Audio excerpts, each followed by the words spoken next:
Set it out, Vic. Set it out now. I miss it, man. I miss it. Yeah, listen, man. I'm sure Russell White will see this. Yeah. But no, before we get into this, let's just chop this up, bro. You know, I've got one we're here. Yeah, bro. We're there, we're having a conversation, and we ain't even started.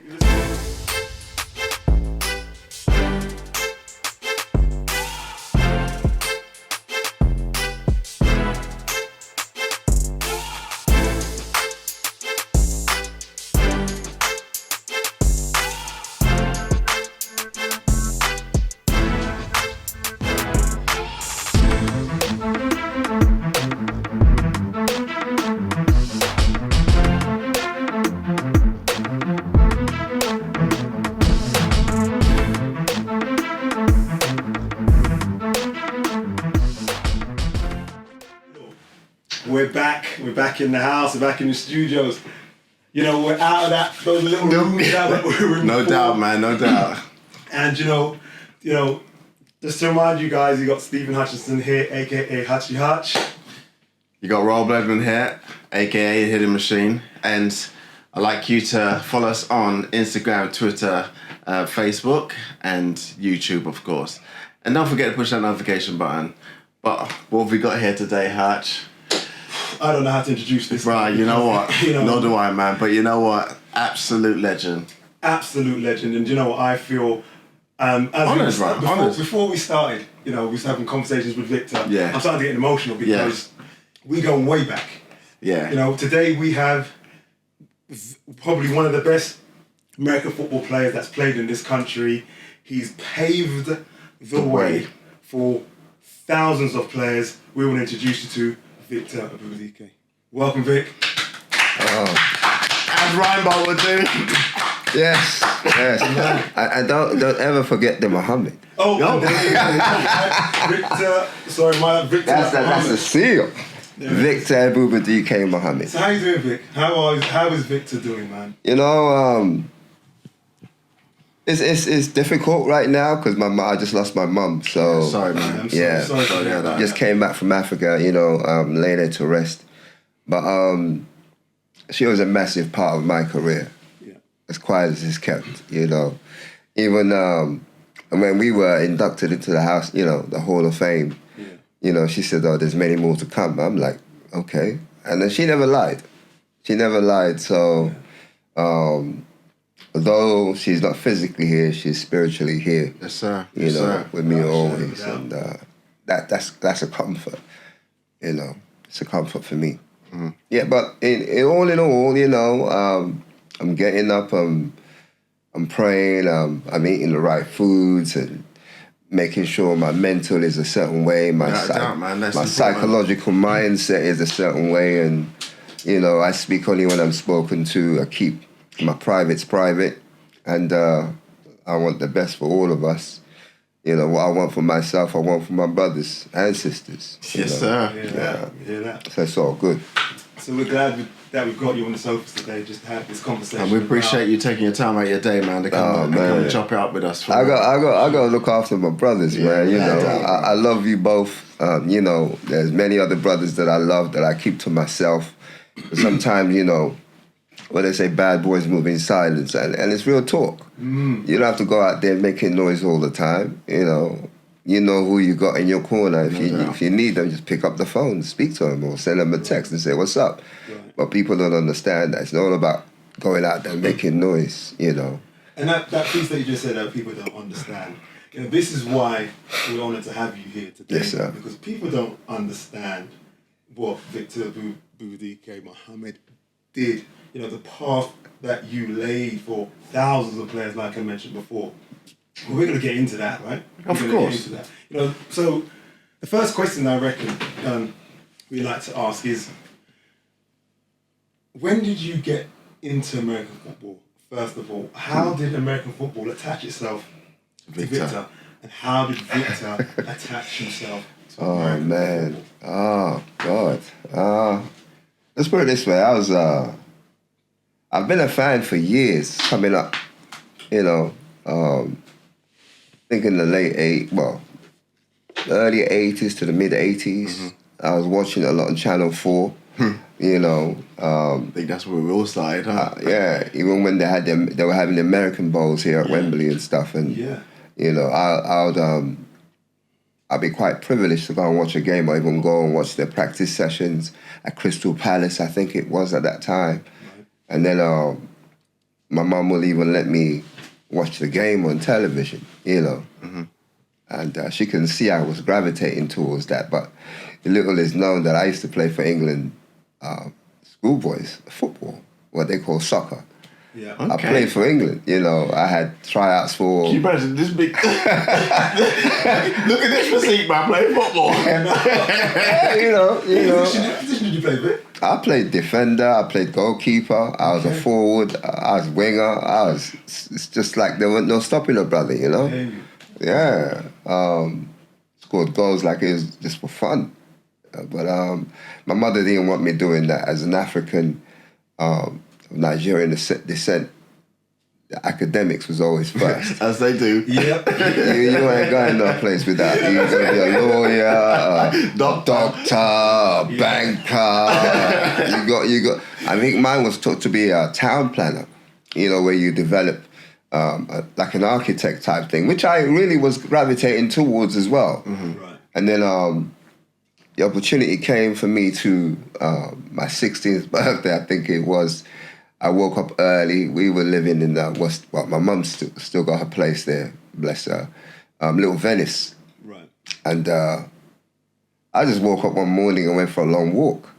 You know, it was my 16th birthday. Got out the house, started walking, and up the Edgware Road, right into Hyde Park. Mm-hmm. Just walked right that way early. And then, you know, must have been a Saturday or a Sunday. And I saw these guys playing American football. I was like, oh, okay. Something that I like. I'd actually seen on television, and now I'm seeing it in living color. I was like, okay.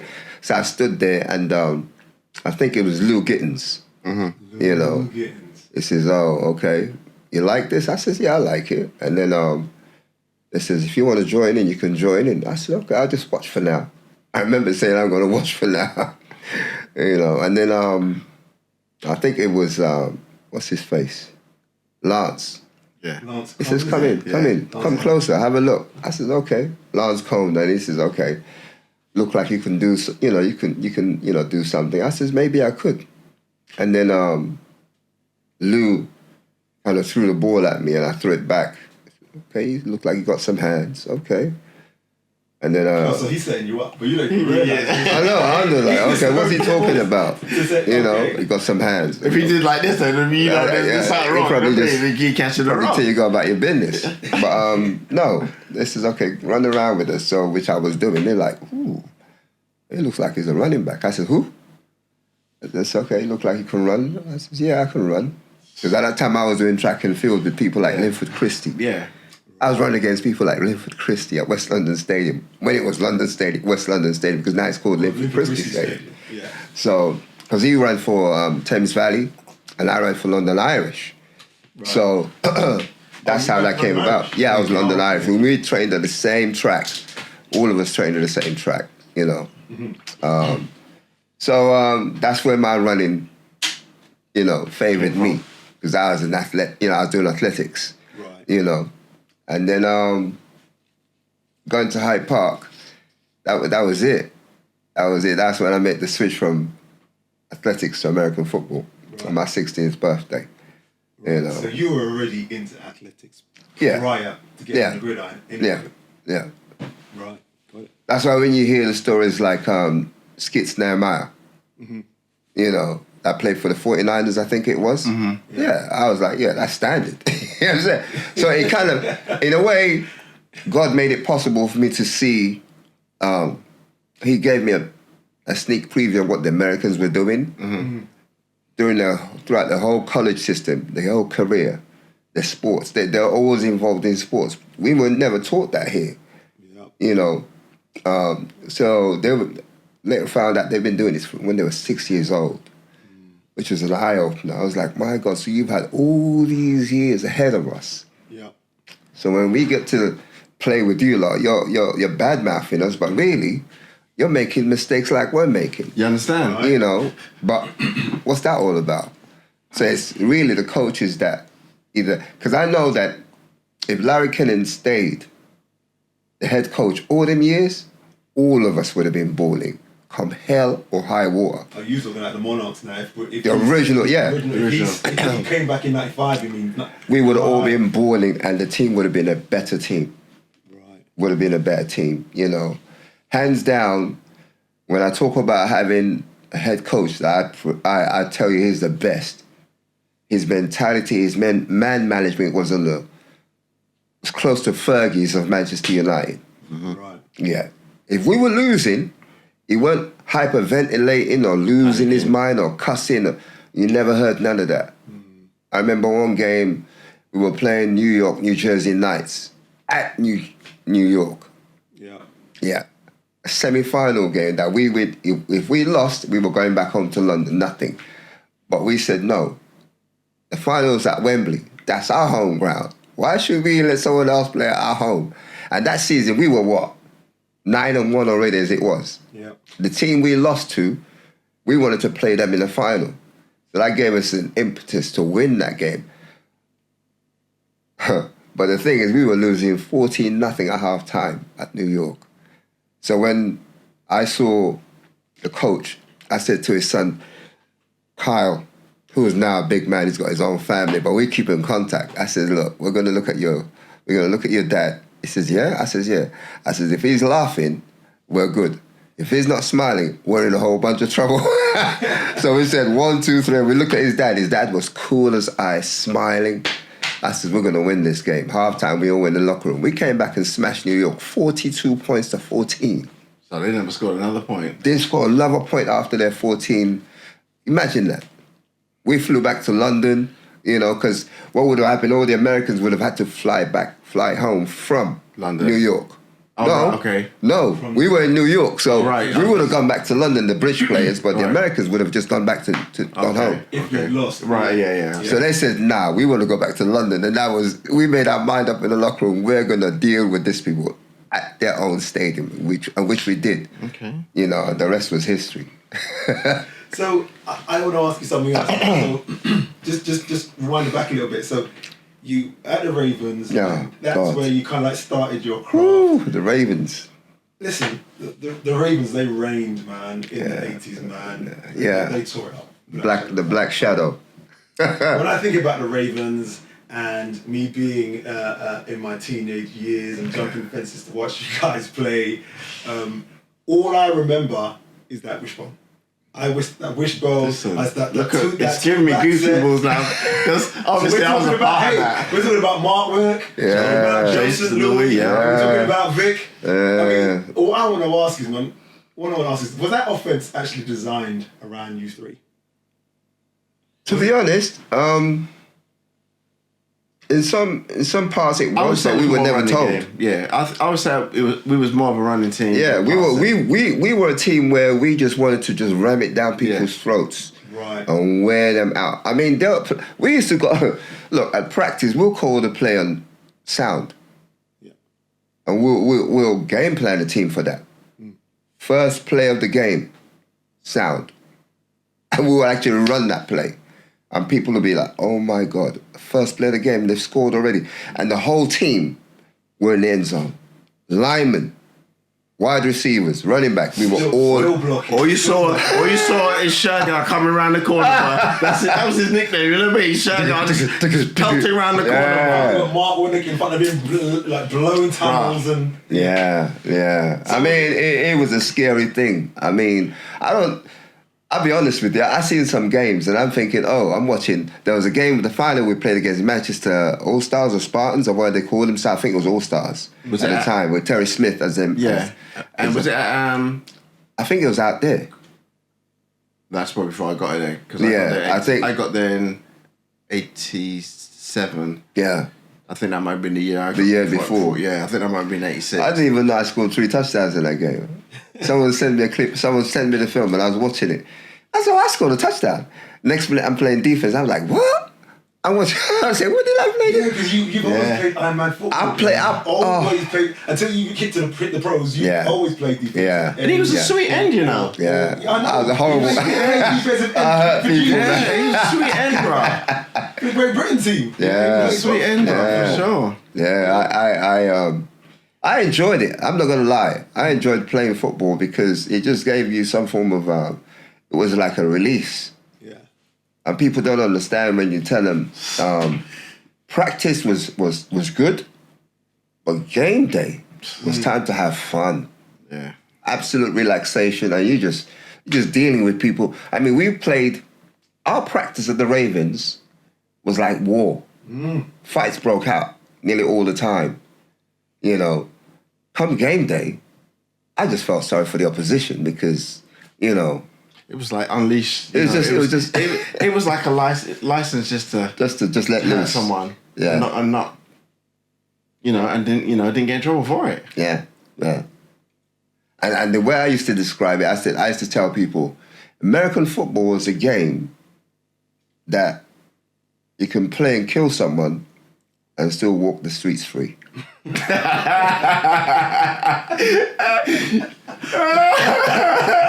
know what?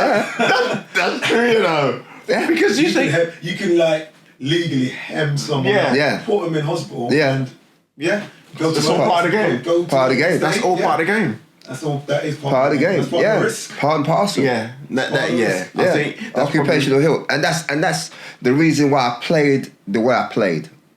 I wasn't going to be that. Jesus, trust and believe. I'm going to make sure when it comes down to it, I ain't going to be the one on the gurney. I hear that. You're going to be one. No, sir. Right? It's all about the last man standing. And that was part of my mentality. Yeah, right, absolutely. It had to be. I played every play. That's like it was my last play. But that's how I play. You know what I mean? Yeah, because I knew when I got that ball, when I got the ball in my hands, it electrified me.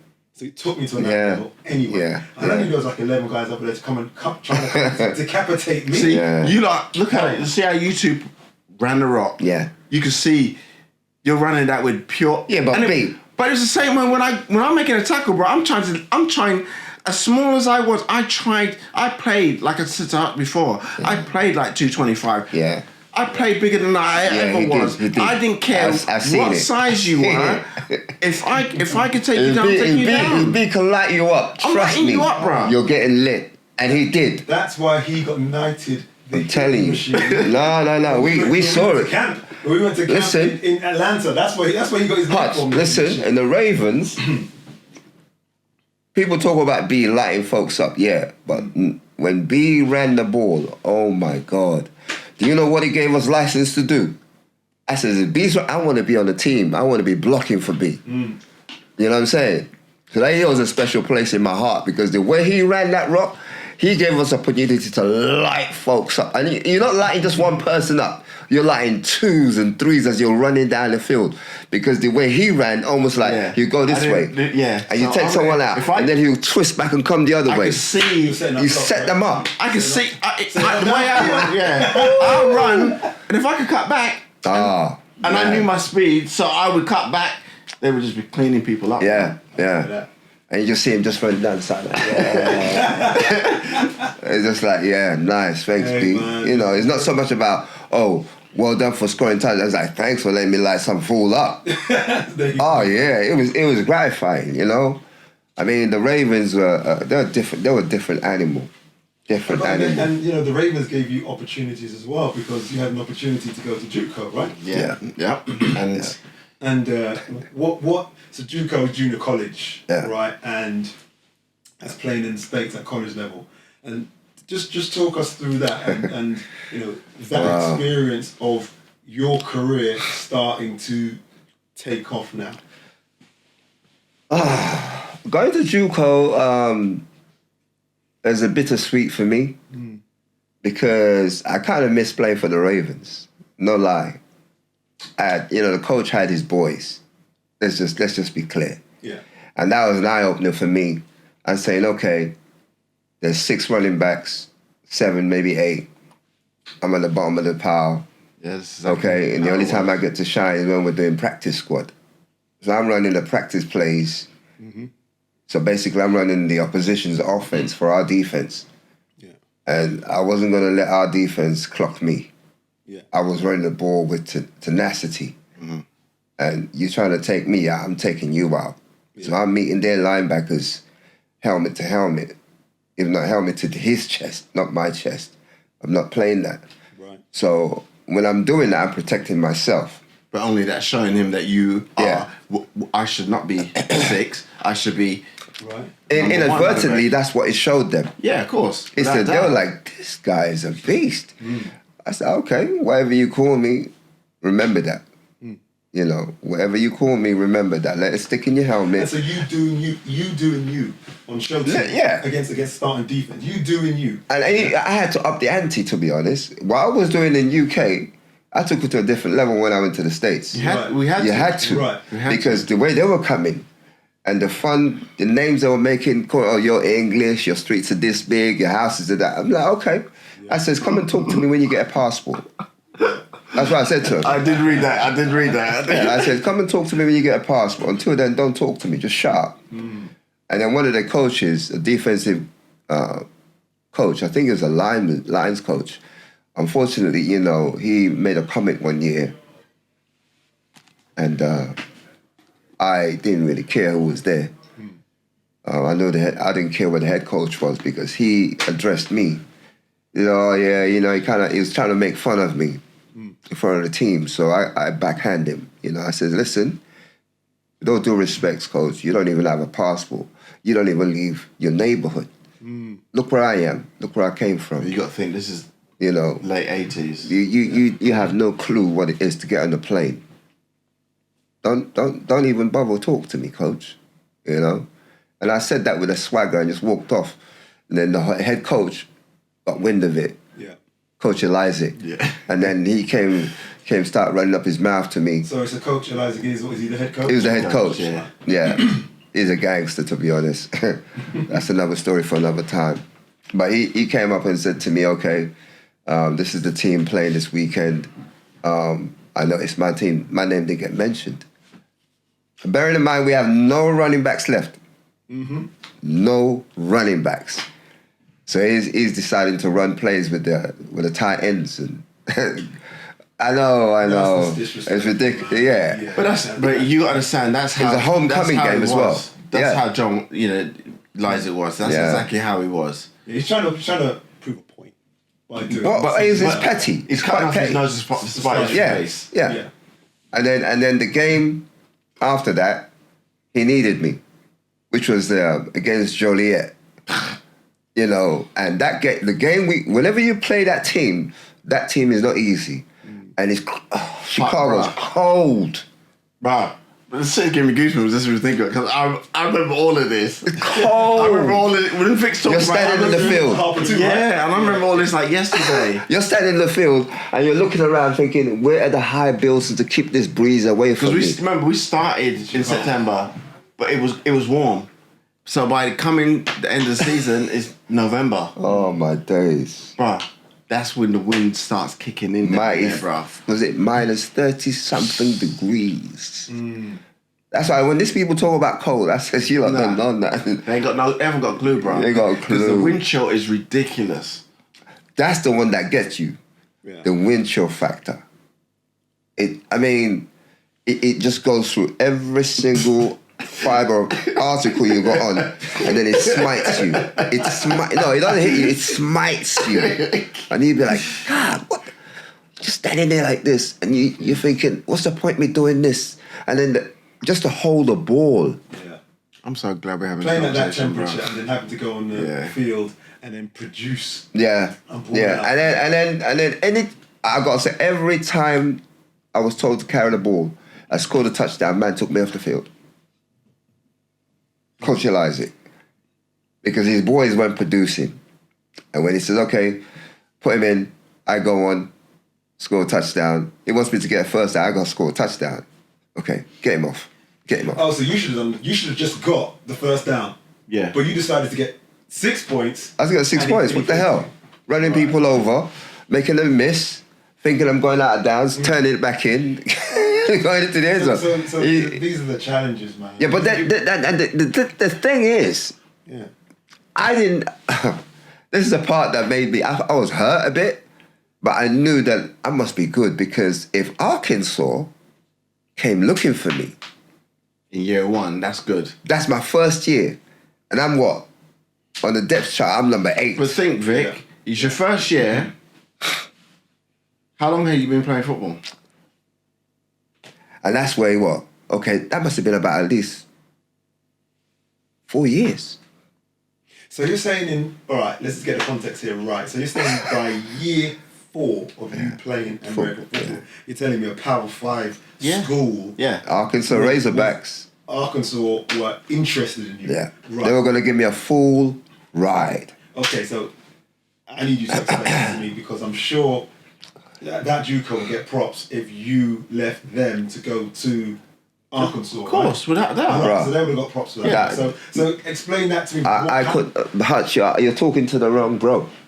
I'm not the one to explain it. You best go and speak to Coach Isaac, bro. Because I didn't know nothing about it until I flew back to London.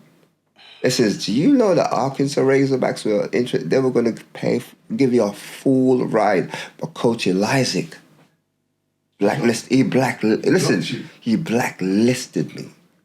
Because it wasn't just Arkansas. It transpired there were other colleges were interested in. For sure.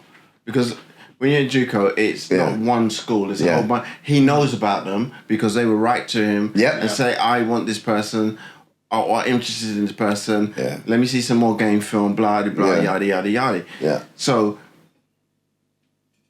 you know, when I was there,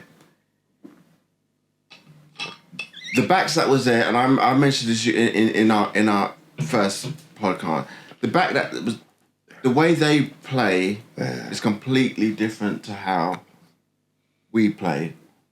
Like Vic said, we had something to prove to ourselves and show them that we are capable of playing. Yeah. But at the same time they're now shocked to see, hold on a minute. Yeah. These guys got ability that they shouldn't really have already. Yeah. Playing the sport. The short amount of time. In a short amount of time frame, right? That you're doing it in, right? So got it. Back then, the coach, he can't take responsibility for that because he never created that. He never created it. That's the crux of it. He can't take the accolades. The specimen he had, he can't take credit for it. That's a good point right there. I get it. He can't take credit for it because he never created that. Yeah. He can't say, I put him through this and this is what I done and he's come through our program. Yeah. No. But you would think though that a head coach, if you have those stallions in your stable, you're going to take advantage of that for the better good, for the greater good, right? But Hutch, you'd expect that though. But Hutch, the Americans of those days, they weren't ready for that kind of mindset. Nah. They weren't ready. We were. I'm telling you now, as Allah, God makes it rain. They weren't ready for that. Got it. When I sit down and think about how I was playing and you and Trevor and B and the way we were like stars in the dark. They couldn't catch us. They couldn't. They just couldn't. They had to suppress us and muffle us and control us. Because imagine saying, these people came from England. Let's give them this. How would that look with the other American boys who have been doing it for this amount of years and didn't have the tenacity and the mindset to say, we've been given all these tools, we've been given all the luxuries. But yet these ones come from a little bit of England as they used to make fun of us. And they came and smashed it. That's madness. Because now we're having this conversation, I never looked at it like that at all. Think about it. I look at it. When they come over here to Wembley, I'm sitting there looking at them like, pants. All you're doing is playing for money. Because when they came over here, they were playing for money. We were playing for pleasure. Yeah. We were playing when we played for the Monarchs. And the love of the game, we was playing for. That's what we were doing. Yeah. We were we are genuine. This is where we came from, right? Because where we came from, there wasn't money. There was nothing. We were genuine. Loved the game. We loved the game. We were genuine. We're genuine. That's why we can go back and look at certain individuals now. I'm not going to call out their names. I love them, but they're mashed up and decrepit. If you look at footballers like Icky Woods, man's on the Zimmer frame. You know, they used to do the Icky shuffle. Yeah. Man's on Zimmer frame. Man's younger than us. Finish.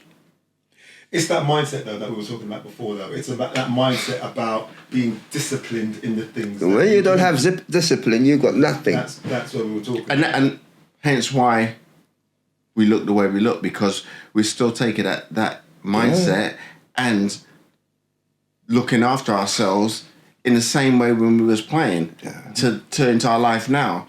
Those guys didn't do that. When they finished playing, they shut up shop. I'm not even going to say that. I got whatever I got in the bank account, and I'm cool. I'm good. It should never be like that, you know. So speaking of bank account, speaking of like loads of money, you know, just moving, you know, the camera back onto Vic. You then moved on from there, and then you had an opportunity. A massive one one. arises for you with the New York Jets. Yeah. Right. So how does that initially? Where does that come from? How does it come into fruition? Yeah. Okay. Before you start, I want to add to that. So, Hutch was saying about the Jets and having that opportunity. Yes, sir. And I'm going to add to that question. If you had someone to, what's the word I'm looking for? Agent. Yeah. Do you think you could have got even further, or was that the reason why you couldn't stick on anywhere?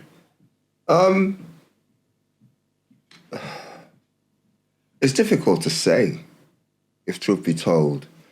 I think if I had an American agent, I'll be out there. Okay. I had a British agent. Right. Okay.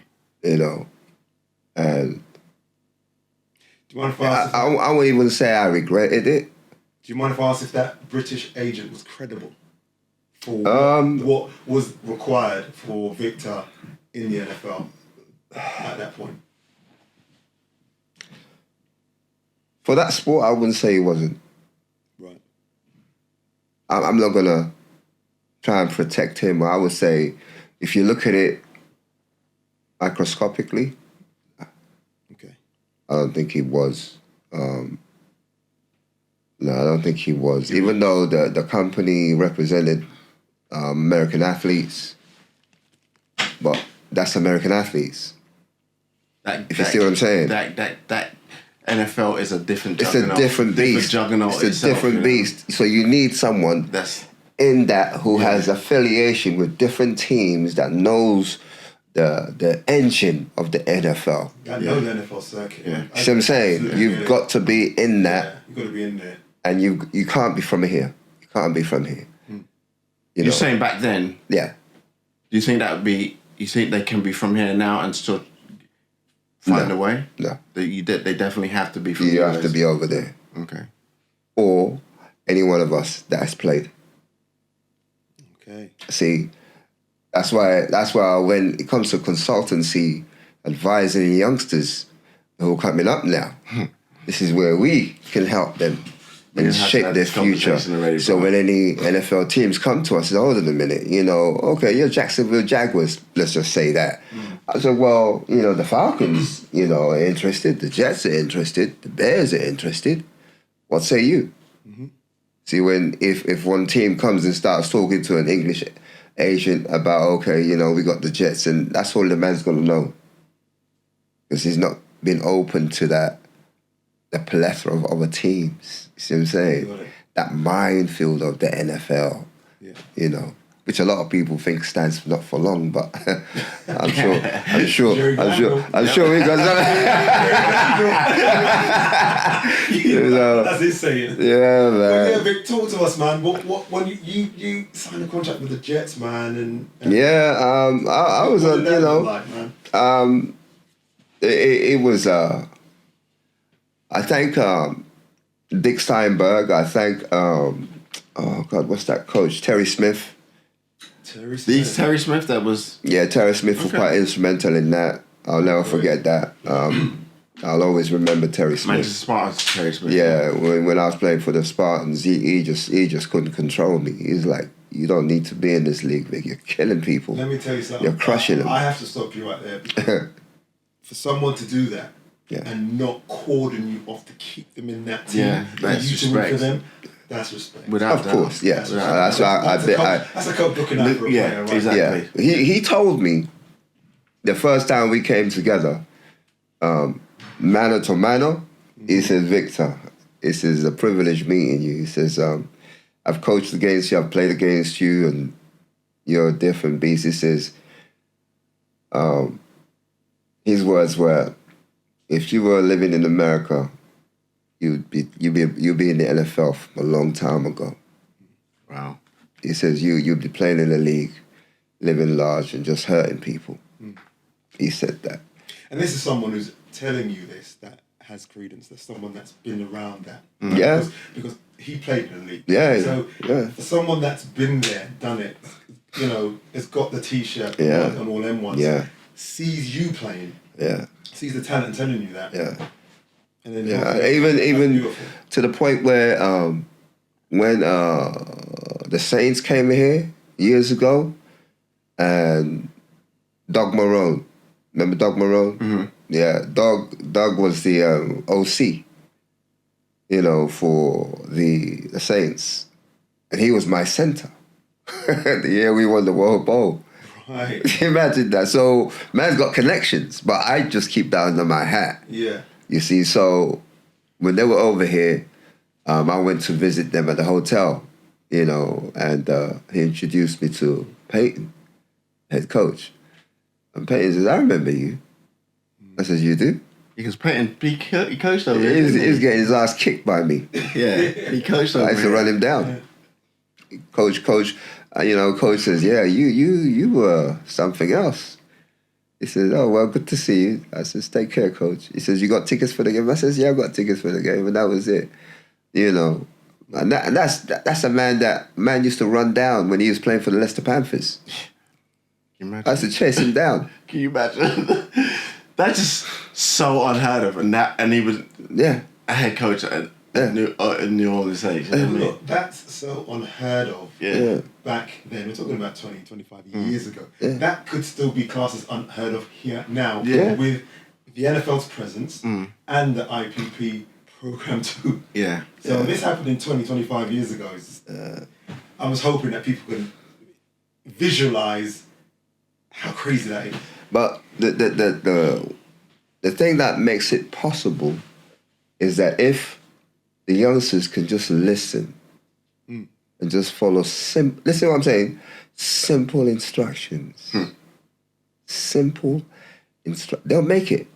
If they listen to us, they'll make it. Mm-hmm. Because there's a story about, I've forgotten the brother's name, but he plays for the New York Jets. He was under the program with the NFL Africa.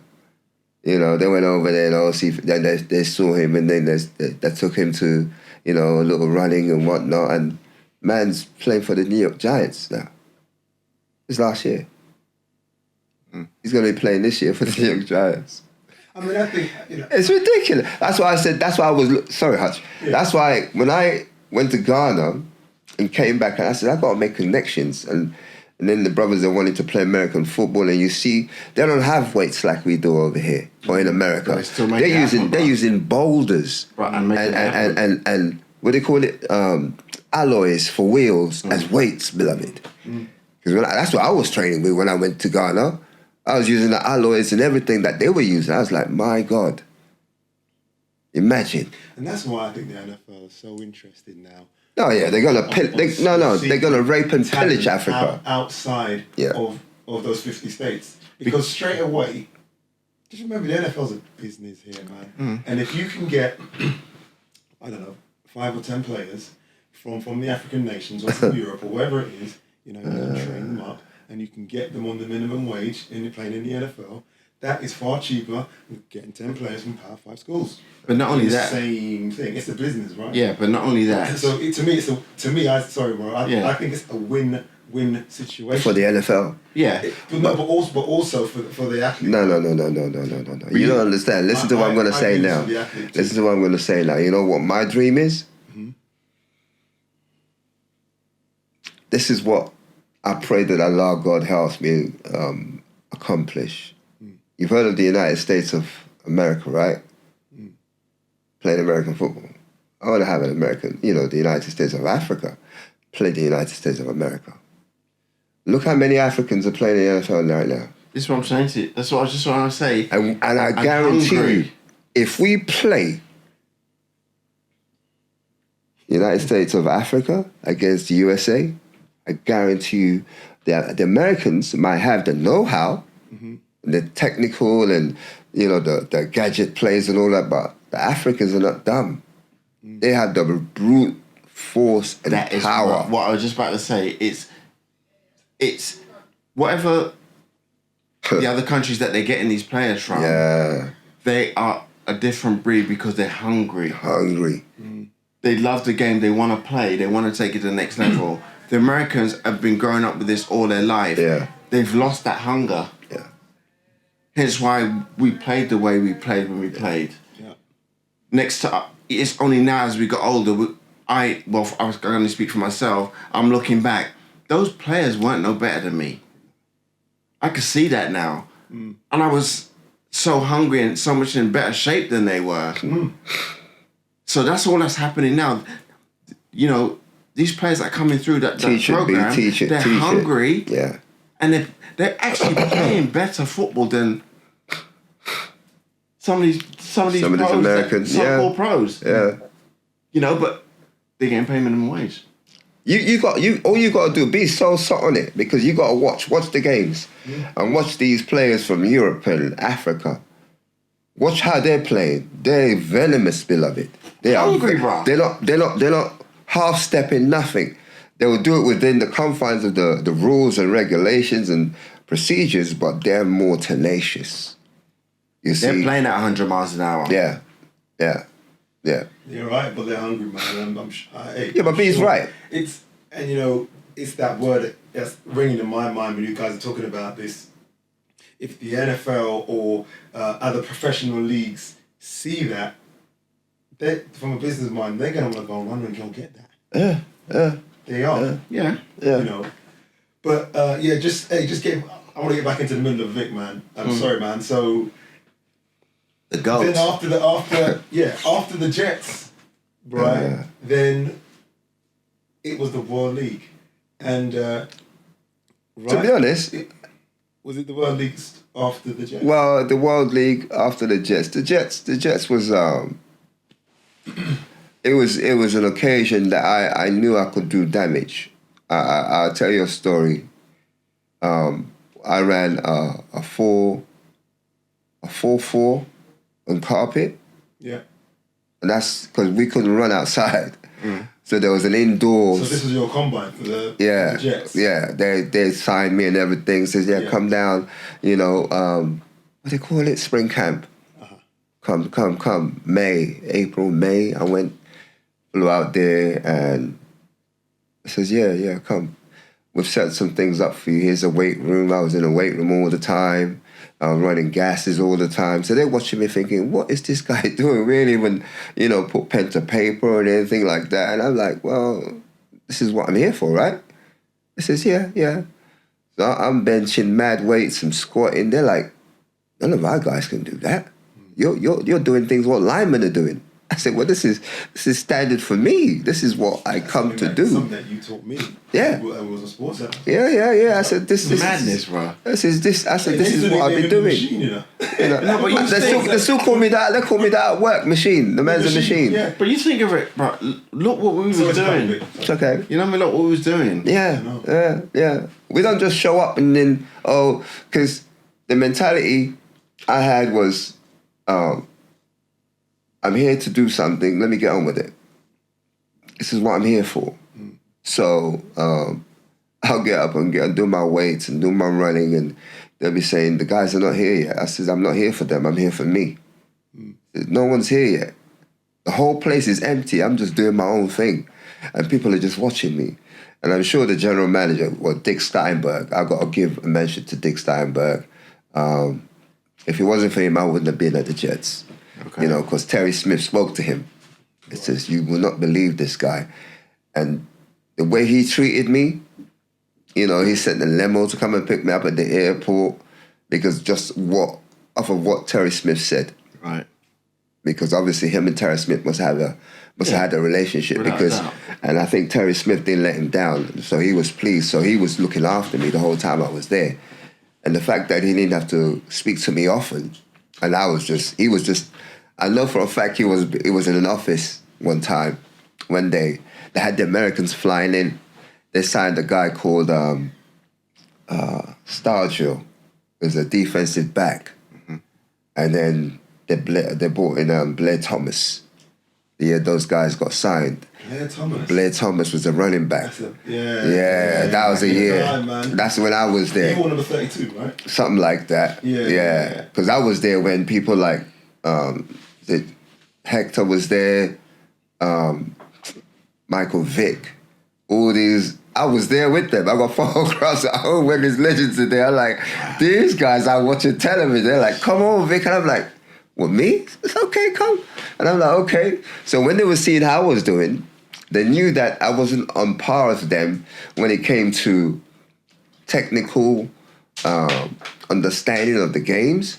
Yeah. But when I ran the ball, and when I caught the ball out of the backfield and did certain things, they were like, but they didn't want to show me that because they didn't want to show me that they were surprised, that they were in shock, and I get that. After a while, I'll see them looking, and then when I turn around, they'll start doing this, like, I'm like, okay. And then they had like a one-on-one, almost like a 7-on-7. Yeah. And then it says, just you go out there, Vic. And I was like, why am I out here by myself? And they brought, not Boomer Science, what's his name? He's a famous quarterback. I remember his name soon. And he came out. Not Eason. Is it Eason? Tony Eason. Could be. Yeah, I think it was Tony Eason. Yeah. The quarterback. He came. He said, what's up, Vic? I said, not much. He says, okay, you just line up here.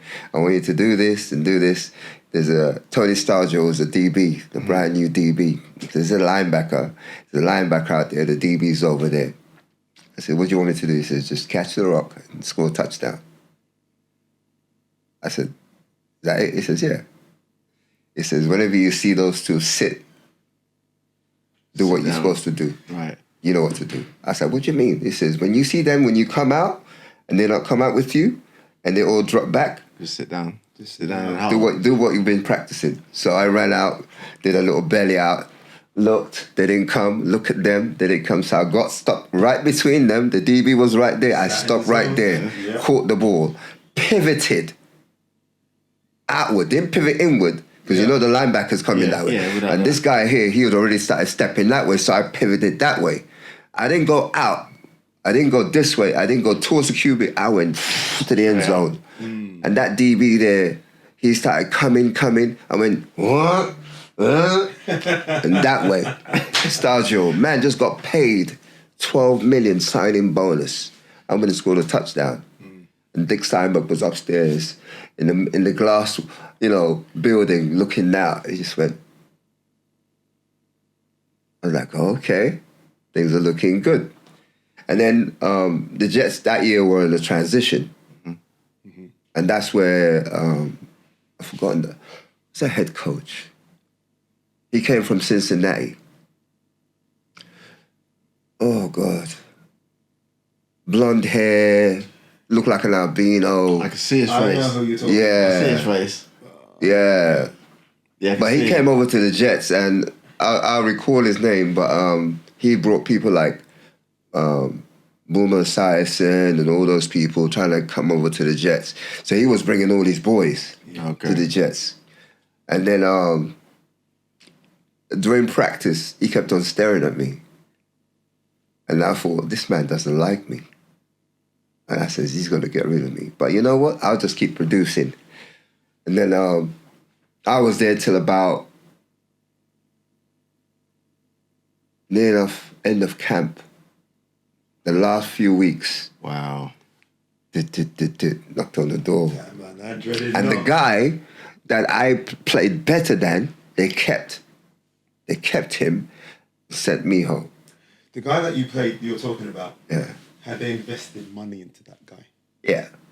That's why. And plus they brought him in from New England. Yeah. Yeah, that's the only reason why. Because at the end of the day, if they didn't sign him yet, they could have probably then offered you something, but at a smaller rate.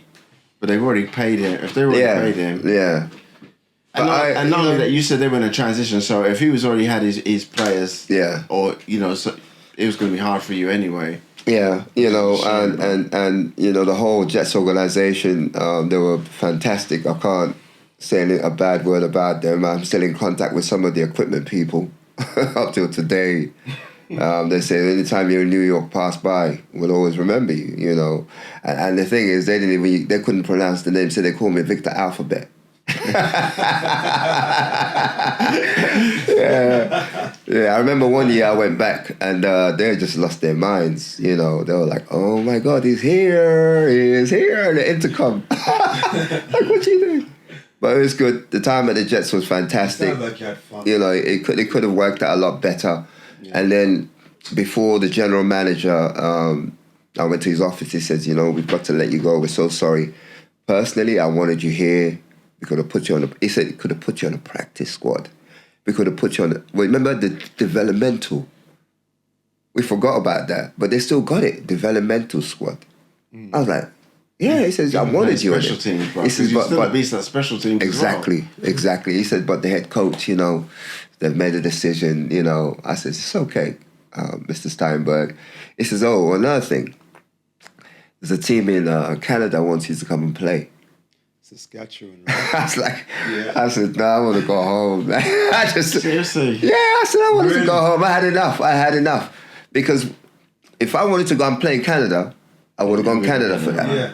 You ain't going to shortchange me." And the way I was feeling, I just want to go back and ball. And it's slightly different, the game in Canada. Yeah. The rules are slightly different. Yeah. But the Ravens were still playing. So I said, I did a little mental math. I said, okay, if I go back, I can still go and play in the semifinals and, still win a bowl. So that's what I chose to do. I was there from April, May, June, July. Yeah, just before. 4 months. Just before the season was starting. Yeah. I was there that whole time. Didn't go back to England. They looked after me. I was good. It's good to hear that you've got positive stuff to say off the back of that whole... Yeah. Glad to hear that, man. So it's like everywhere I went, it's like, it's not that you weren't wanted. It was just individuals that's where I was introduced into the world of American football in terms of that highest level, in terms of the NFL and how the coaches were functioning, how they maneuvered, how they would bring their boys in and cut you out, regardless how good you were. You see, so when like anything in life, to be honest. That kind of set things up for when the Monarchs came over. Mm-hmm. And then the coaches were bringing their players over. You're thinking, okay. So when the running backs came and then you start looking at it when you see people like the Tony Brooks and these people, and you're thinking, but this guy's an alcoholic. Man's coming to the meetings thinking of alcohol, and all you have to do is just strike a match and put it on him. He'll be ablaze. Guys are going out, coming back, just smelling of alcohol. And we're there in meetings, you can smell everything. I'm thinking, what the hell? That kind of goes in line with that question when I asked you when we were chopping it up about what was the difference between London, you playing at the London Monarchs and playing playing at Scotland. Yeah, Yeah. yeah. Yeah. Yeah, it was an eye opener. But you know, I kind of just I was resigned to it. I said, that's don't bother me. At least I didn't have to go out there and try to wreck someone or someone try to wreck me. You know, so I just knew that regardless of what they try to do, when I get stepped on the field, I'll show and prove. That's all it was. So you came back here, played for the Ravens, Yeah. and then The World League of American Football right. came knocking on the door, like, And oh, here we go. here So we what's go. this? You know, my man gets selected as Uno. So you're talking about Operation Discovery. Yeah. Yeah, that was a trip. Yeah, so from my understanding, it was two players. It was Vic and Phil Alexander. Yeah, well, that got signed up for that, right? Or was it you first? I was the He first. was the first one. So you were the first. Yeah, it was just, God is good. Tell us first. Right, so Operation Discovery, Yeah. right? To me, and I want your opinion on this, sounds just like the International Player Pathway Program. Without today. Without doubt. Right. But we're talking about 1991 here, Right, yeah. right? So the International Player Pathway Program today is all about the NFL identifying, let's just say in this country, British players. 1998. It started in No, 98. 91. I'm sure it was 91 in the year that you the first year that you played, right? 1991. That's the year we won the World Bowl. Yeah, so that's No, but it would have started before So it's that. 1990. So it's 1990. See, but World League of American Football was before 1990. I thought it came back in 1990. Because- It started in 91. Yeah, It started in 91, but he's saying that that program would have been had to start before that. yeah, it did. Oh yeah, so it started slightly before. 1998. But where I'm going with it is this. Yeah, So 1998, 1999 it started. Late before, no, 1998? 98, 90.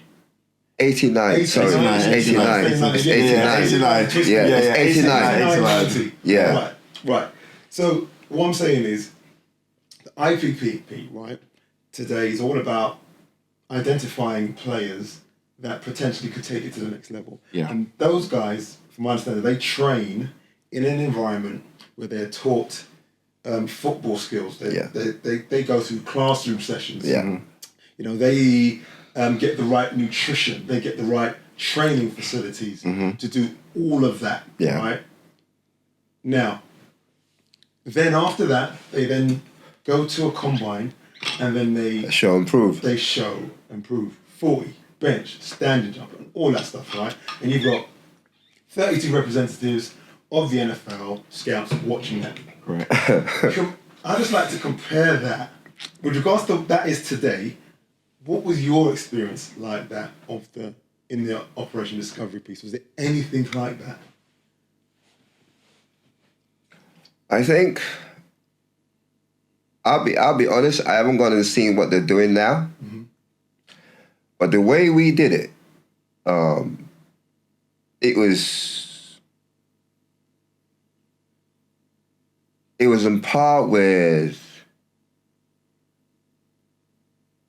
some of the stuff they're doing now, because the dietary stuff they weren't doing then. Okay. They didn't have the. I mean, They didn't. knowledge. Well, I wouldn't say they didn't have it. In terms of you're probably right. In terms of nutrition, they didn't have it. But that's just off the athletes themselves. The way you looked after yourself is how you looked after yourself.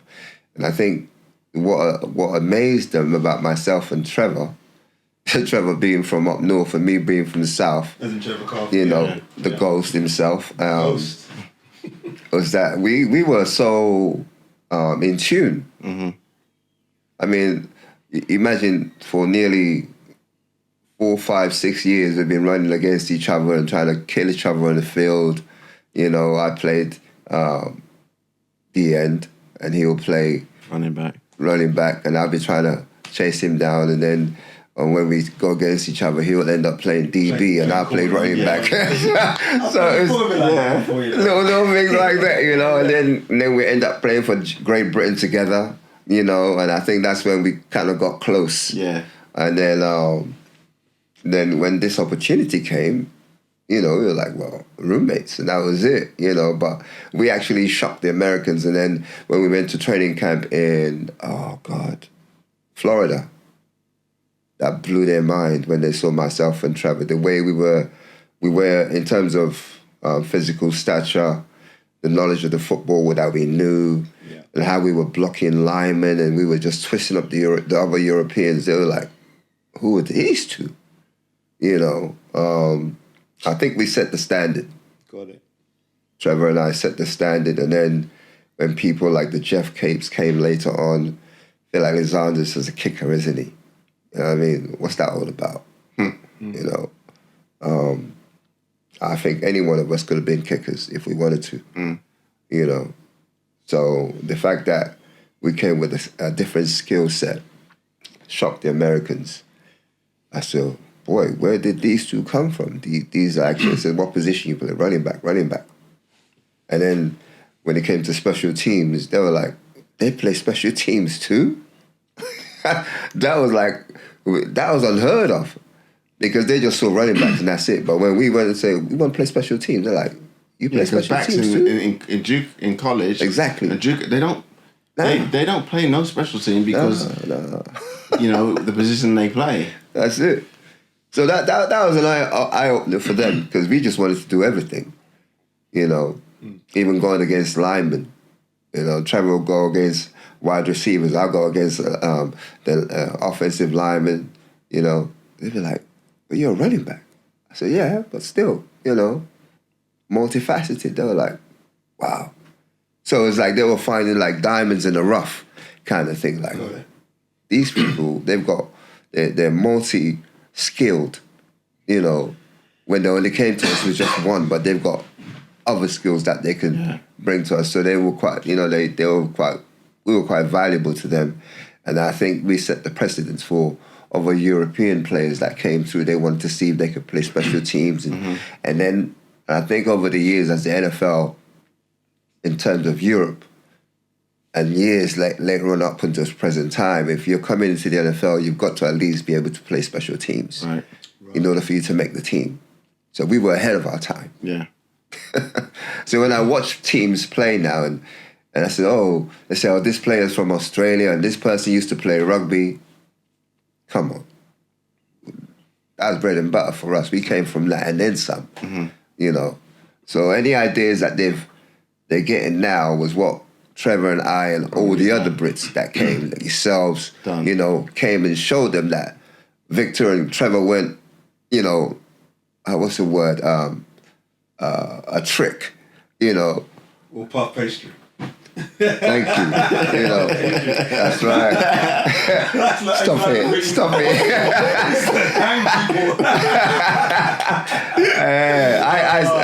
I still do that actually. Yeah. I know. See a man walking around all puffed up. Straight puff. Just looking the part, but it was soft as just the wind will blow him off. Yeah, the Americans hate me for that. Yeah, I remember them days, yeah. They Sure. look at you, man. I said, if we had a body like you with strippers, I said, well, you ain't me. You're not me. I said, we're different. We're built different. So you lot just want to parade yourself. That's not us. We put the work in, man. We did, man. We did. I want you lot to also recognize that, as much as I get called the GOAT recognizes those that came behind him and those that helped him and those in fact, you lot inspired me. Right, like you lot inspired me. Conversation with you. I said you was my, Yeah, but B didn't even know that I was going to drop one on him. Yeah, he I smashed him. Yeah, I said, B, you don't understand the level of respect I have for you. You as well, Hutch. You know what I see you lot do. You lot put a smile on my face when, look, if I'm picking a team, you lot got to be in it. I feel that. What the hell? It's vice versa, though. You know what I mean? Without I ain't gonna be rolling around with, like you said, Hutch, puff pastry. I'm not doing it. I want men. You patented that, man. Come on. Shit, man. I can't be rolling with puff pastry. you remember that little You know what I'm saying? Yeah, He pushed his belly. No, man. I come with the henchmen. You know what I'm saying? So Vic, you you were with that 1991 team, man. That was unbelievable, man. Was special. Yeah. That was special. Yeah. And we came in, in 95. I mean, so you have vision and you experienced what it was like in 91. Yeah. What it was like when the league started back up again in 95 with the Monarchs. Yeah. Why didn't we win it in 95? What in your eyes, as an experienced player from both 91 to 95, what were the differences, Vic? Why, in your opinion, why we didn't do it? Why didn't we win a World Bowl? Was it the coaches? Was it the players? Was it... No, don't hit him. Let me see if he's going to come up with what we came up with. Well, what I came up with. Well, and you. My question with you was about the Monarchs. But it should be the same sort of thing because just of how. Well, when he answers it, we answer that question. I think the reason why there wasn't going to be a repeat or a three-peat, because really there should have been. The NFL ravaged the team. Players were taken away. There's probably one that did well, I think Stan, and then there's... Judd Garrett didn't do too bad. Judd, went to the Cowboys, but then again, if you look at the family's pedigree, he was going there anyway. Yeah, I hear that. But the league took a lot of our players, and it was almost as if we were set up. From my own humble opinion, they weren't going to let London win that again. They weren't going to let us do that again. Plus, then again, you had a new commissioner who came in who wanted to put his own stamp on things. Mm-hmm. And that's like a never-ending story with the NFL.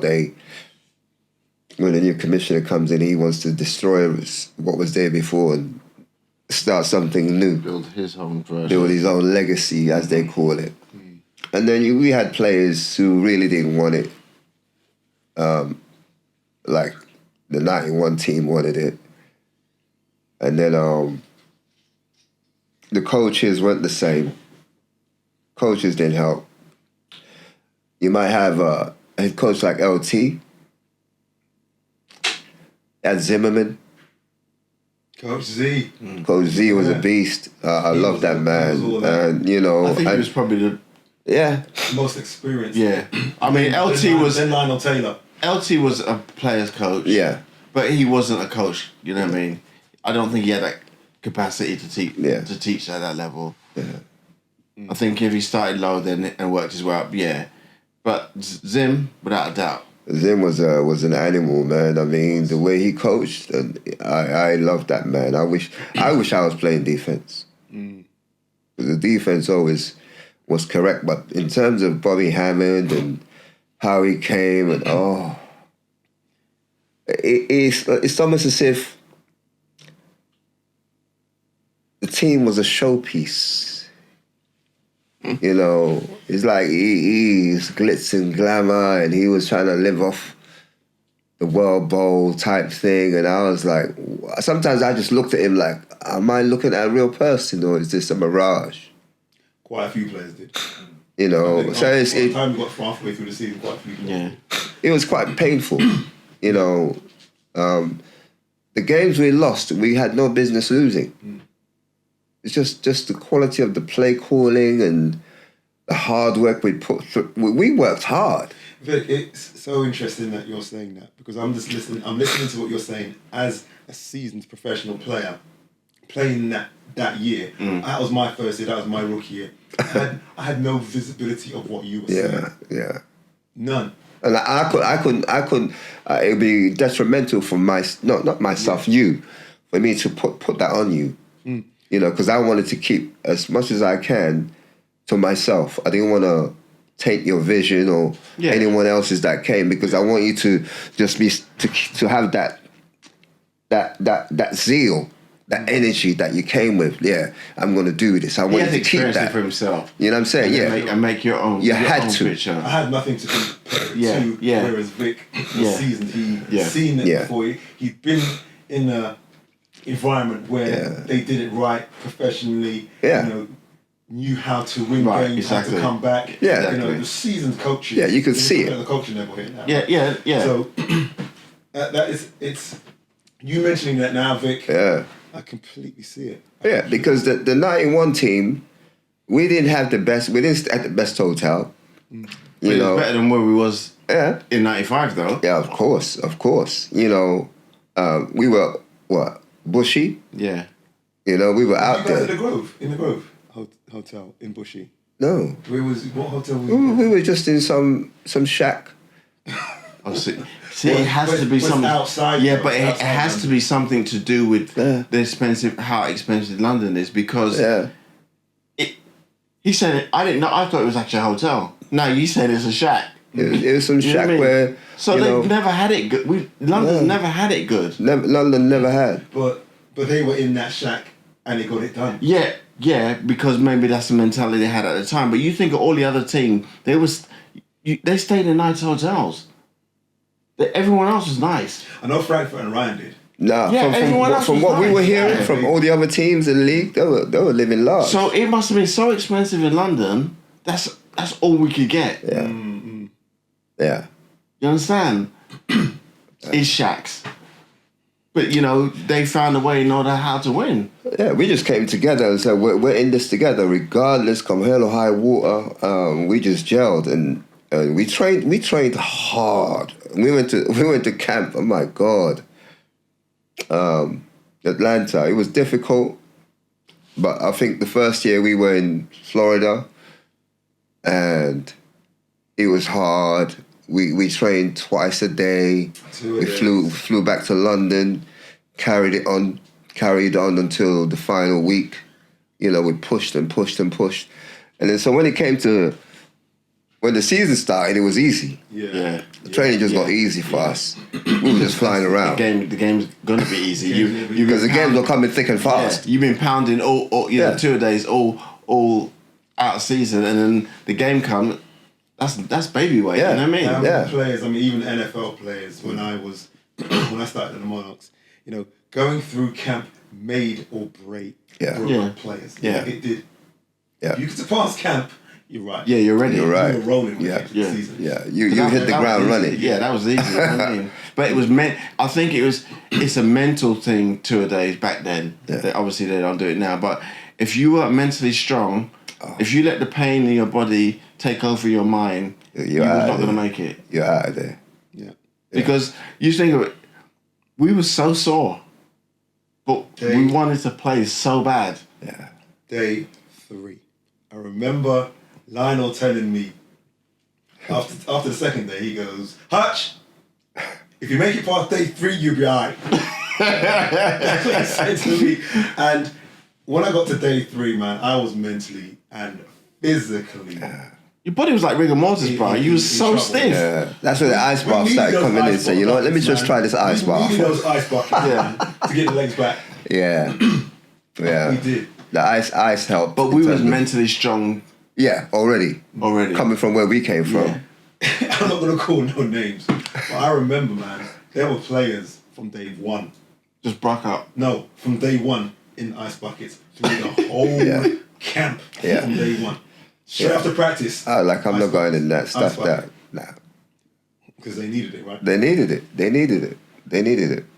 But yeah, look, I want to go back into the middle of something. 1991, Vic, man. I remember going to the games in Wembley, Twin Towers, man, and watching you, man, from the stands and hearing the crowds, Victor, Victor, Victor. People just hailing you, man, just hailing because they want to see you play, right? They want to see you play. Well, he's homebred, you know what I mean? Of course I want to see that. I know, but I want to know, how did that feel? You know, you being on the sidelines. Oh, man. Or you just coming off a special teams, blowing someone up. Yeah. Right? Yeah. Making a crazy tackle. And you know as well, I was there. People wanted to see Victor play. How did you feel? I wanted to see Victor. I wanted to see him myself. Oh God. I'm gonna say it felt good because my mother was at almost all the games. Oh, wicked. You know, and I wanted her to experience it, which she did. The part that really I enjoyed was when the players were telling the coach, put him in. Right. A lot of people knew that. Because they believe The players were telling they believe coach, you, Vic. coach. Yeah. And Coach Kennedy would be like, and then he would tell the running back coach, get him in there. He goes, Vic, get yourself ready. You're going in. You know, and then I think I'll come in spurts, you know, do my plays and then say, okay, you got that. Go out, you know, get some yards, do what you need to do. If a running back got hurt, you go in for him and whatnot. Yeah, yeah. Cool. But they knew I could deliver because they could see what I was doing at practice, you know. And I think they didn't want me to, not so much the coaches themselves. I think you got the running backs who were on the team at that time. They didn't want Victor to outshine the Americans. That was always a thing. And it still is, in a way. Mm-hmm. Unless you go to their school, go through the school system, and come through their ranks. And I think they'll prefer you did that we do it the way we did it. That way they can take credit for bringing you through their system and not upsetting the apple cart, as we would call it, and just discombobulating their whole NFL system. That's crazy. But the fact that I scored that the touchdown I scored, that's that drive. That drive, yeah, that was a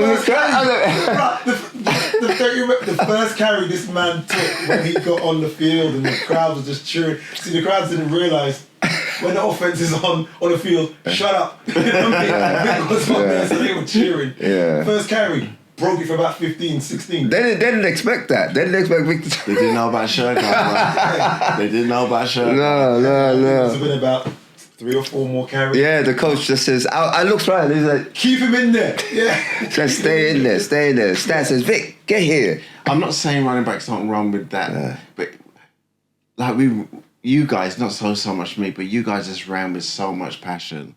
You know what I mean? It's no, I ain't coming down on no little whim. You know what I mean? You ain't doing this to me and I'm just going, nah. I'm giving you everything I got. That's how you lot ran. I'm giving you everything I got. You best be bringing me down or not. You know what's happening? I'm rolling you over. That's how you lot ran. Yeah. You know, and that's probably what happened on that play. They underestimated the man. He scored a touchdown, man, and it was just erupted.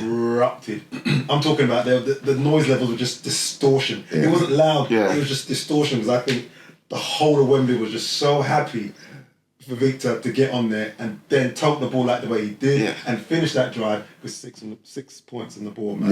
Yeah. And quiet as is kept, you know that record still stands today.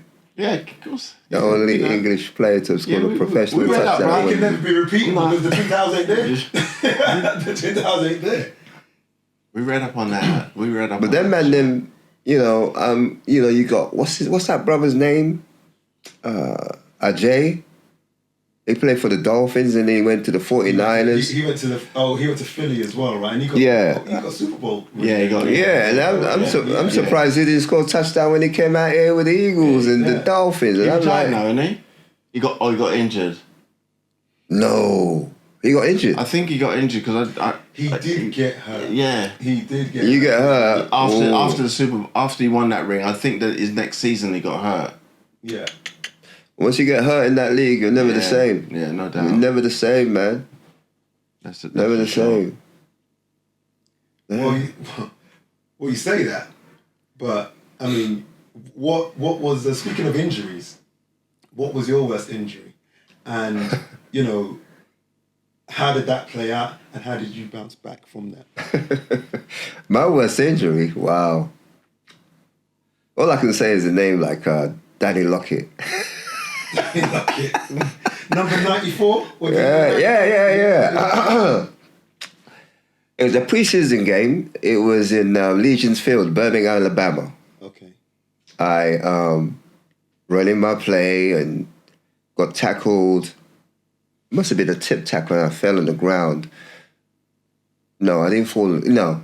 I was going to change direction, and the shoes I was wearing, because it's AstroTurf, kind of gripped onto the turf, and I wanted to move, and when I moved, it's like I partially tore 2 ligaments in my knee, and I fell down straight away. And while I was down there, people, because the man's running a bit wild, so they thought, oh, here he is, he's stopped, let's just give him some more digs.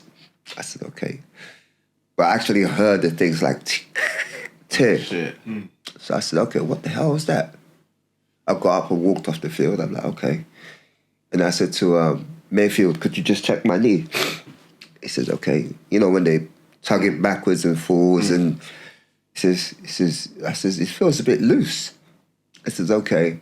He didn't say nothing to me, but he kind of gestured to one of the other trainers to come. And he pointed something behind my back. And I think they took my helmet and went off. So when they do that, you know you ain't going back. You know, That's the nicest way to do it. You ain't getting back on the field, yeah? He ain't going back on the field. I was like, where's my helmet? I'm my helmet. But he had disappeared. And I'm like, okay. I says, no, you're not going back on the field. We need to check you out. Get your pads off. I said, no, I've got to go back. I said, take your pads off, Vic. You're not going back on the field. I said, okay, it must be something serious. After the game, it must have been about second quarter. So I sat the whole, from mid-second quarter, the whole third, fourth quarter, not going in the game. I was like, it must be something. Okay, I'm praying. And then game's finished. I don't know if you remember a physician in America called Lee Mack. No, I don't. Yeah, Lee Mack was a doctor. Dr. Lee Mack. He was in Birmingham, Alabama. And I think when you get hurt, you go to him. Yes, I do. Big tall guy, yeah. I was there twice, so I should have remembered. Yeah. So you go to him in America. Yeah. Right, you get treatment and whatnot. And that's in Birmingham, Alabama. Yeah. So you ain't coming out of there until you pass your test. Yeah, you ain't coming out of there. I've heard them tests are tough. Right. No one wanted to go there. So I must have been one of the first ones, and he says, okay, we're going to give you surgery. I said, surgery for what? He says, your knee. And then him and Dr. Patel started talking. I remember. But Dr. Patel was my physician in London, but no one knew. Okay. At Wembley. That's my doctor, you see? So he says, don't say anything, but I've been given a job by NFL to... I'm like, okay, good for you. So you're going to be making money then. You see, you want to give me some of that money? Anyway, that's another story. So I think Dr. Ashwin, isn't it? Ashwin spoke to him. He says, no, don't. He says, Victor's a different animal. He says, he'll look after himself. You take care of it. So there's debate whether I should stay in Birmingham or fly back to London with the team the next day. Right. Because that was the last preseason game. Ashwin talked him around to me going to see the doctor in the morning because we were flying out that night to come back to London. So Lee Mack examined me, sent me to the hotel. A bus, that one of them... Yeah. One of those buses that, got a whole heap of seats in it, and then you're the only one in it, and there's a driver in the front, so it took me back to the hotel. So I got back to the hotel, I got crutches now. Still ain't had a shower. So I got in the bath. I don't know how I did it. But anyway, lo and behold, I had a shower, and then got into the bed, put my foot up, with the ice bag and everything. And someone comes into the room. Anyway, saying, oh, you're going to have to find another room to sleep in tonight. I'm looking at this man like, are you mad? I said, I've got injured. Am I going to go and find another room to sleep? He goes, oh, because my girl's coming. I said, you know what? I said, you know what? I said, you best go and find another room because me and you will roll. You didn't know who you were talking to, huh? I said, you and I will roll in here today. Injury or no injury. With a broke knee. Yeah, I said, I don't care who you... I said, no, you best go and find yourself another room. He says, don't be like that. I said, I'm like that. Go away. No, this ain't going to work. I can remember Vic. The man says, shit like that, I can just see that Because I remember how Rick was, bro. Yeah. He was so militant back then. I didn't play with them Americans. I didn't give them. They had to earn my respect. No, that was true. They had to, I think it's because what you went through already. You know what I Yeah. mean? That's why you was like that. But people didn't understand that. it was hard. It was hard, you know. So he went and found another room. Let's put it that way. He found another room. I was in there by myself. No medication, no painkillers. And the next, obviously, I flew out with the team back to London. And I got back to London. We were staying a holiday in Sutton. Yeah, so we stayed. I was quite surprised. Decent hotel, wasn't the best, but you know, had a swimming pool. As soon as we got back to London, I went straight into that swimming pool. Started running. I didn't know what I was doing, but I thought, you know what, just to take the weight off my legs and the floatingness of the water. It's amazing what that shit does, man. And no pain. I just sat in there, and then I ran 3 laps. And you know how difficult it is to run laps with a mash-up knee. I'm having to lift the leg up, turn it, then put it down, then did laps. I did 5 laps, and then I thought, okay, if I can do this every day, I'll be good. Then I go and see Ashwin, Dr. Patel. He'll examine me, give me like ultrasound, and they used to put that gel and that thing they rubbed on it. I said, okay, this could work. And then it says, oh, you're out for the whole season. I was like, what? What year was this? 91 or 92? This was 91 or 92. This is... Later. Yeah. Oh, this is later. Yeah. Because What year was this then? this is probably the year you wasn't there. Oh, it must have been 97 or 98. Okay. Yeah. Because I don't think it was going Birmingham, Alabama in 91, 92, was it? Yeah, that was our year. That was 95 onwards. Yeah. Okay. And if you go down in there, trust me. And he was lucky he didn't go because he didn't, I went on a tour pack. It wasn't nice at and all. I couldn't come out there for 2 months. Yeah. Jeez. So imagine him going there on a ruptured on torn knee. Ligaments, man. Until you pass that test, because what it is, it's a machine that they put you on. Yeah. Now, when I told my pec the machine, I had to do this. Excuse me. So The resistance. yeah. So what I did, not so much on this. So you can't even do that because it knows. So it'd have been the same for him on his knee. Until that was 100%, there's no way he's leaving. Force. Got it. Yeah.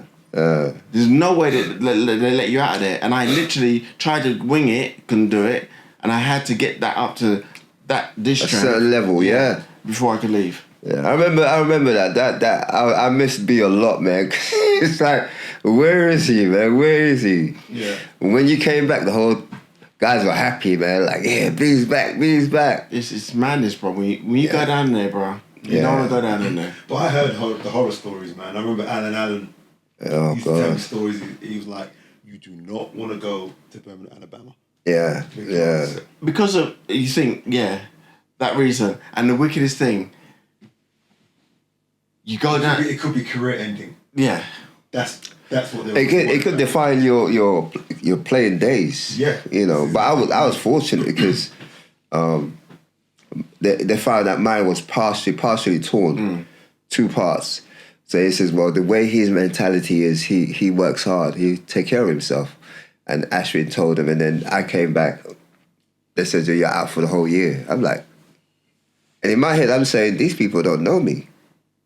That's my mentality. From the time I heard that, I said, okay, these people don't know me. 3 weeks, I was back. There you go. The 5th week, I'm playing a game. But you put a sleeve on I put the brace. Yeah. 5th week, I was back. That's the discipline, right? First game I played, MVP. I balled out. This is a man, MVP. He's different, bro. Simple. You know, I'm not trying to take nothing away from, the Americans at all. We were just built different and still built different to this day. Till this day.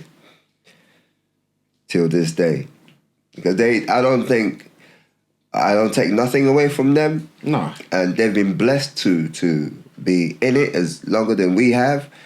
But the mentality we came with, and second to none, mate. it is just unrivaled. You know, it was a different mentality. No matter what they were, the chances they were given to do what they were doing and made mistakes, and then they were given more chances to play and make mistakes. And when we would make one mistake, they were just on us. Even watching game films in the film room. It's like they tried to humiliate us. Yeah, it was unnecessary. That's why you just sat there, just let them run their mouth off. I experienced that too, and you know, for me it was unnecessary, and I felt like the coach was just doing that. The coach was just doing that for coaching's sake, to say, "Oh, you did this right," but an example of doing it wrong was that sort of thing. Yeah, and what that did for me, man, it demotivated me. Of course it would. Of course it would. It's demoralising. Yeah. And you're a human being. You'll pick yourself back up from that the next day and go back out there. You're doing. Yeah. It's about character. Yeah. It's about character. Yeah. And if you think about it, if we like submitted ourselves to that, yeah, we would have got nowhere. Exactly. Yeah, but the thing is, I've got something to tell you, look. LT loved us for it. Even till today.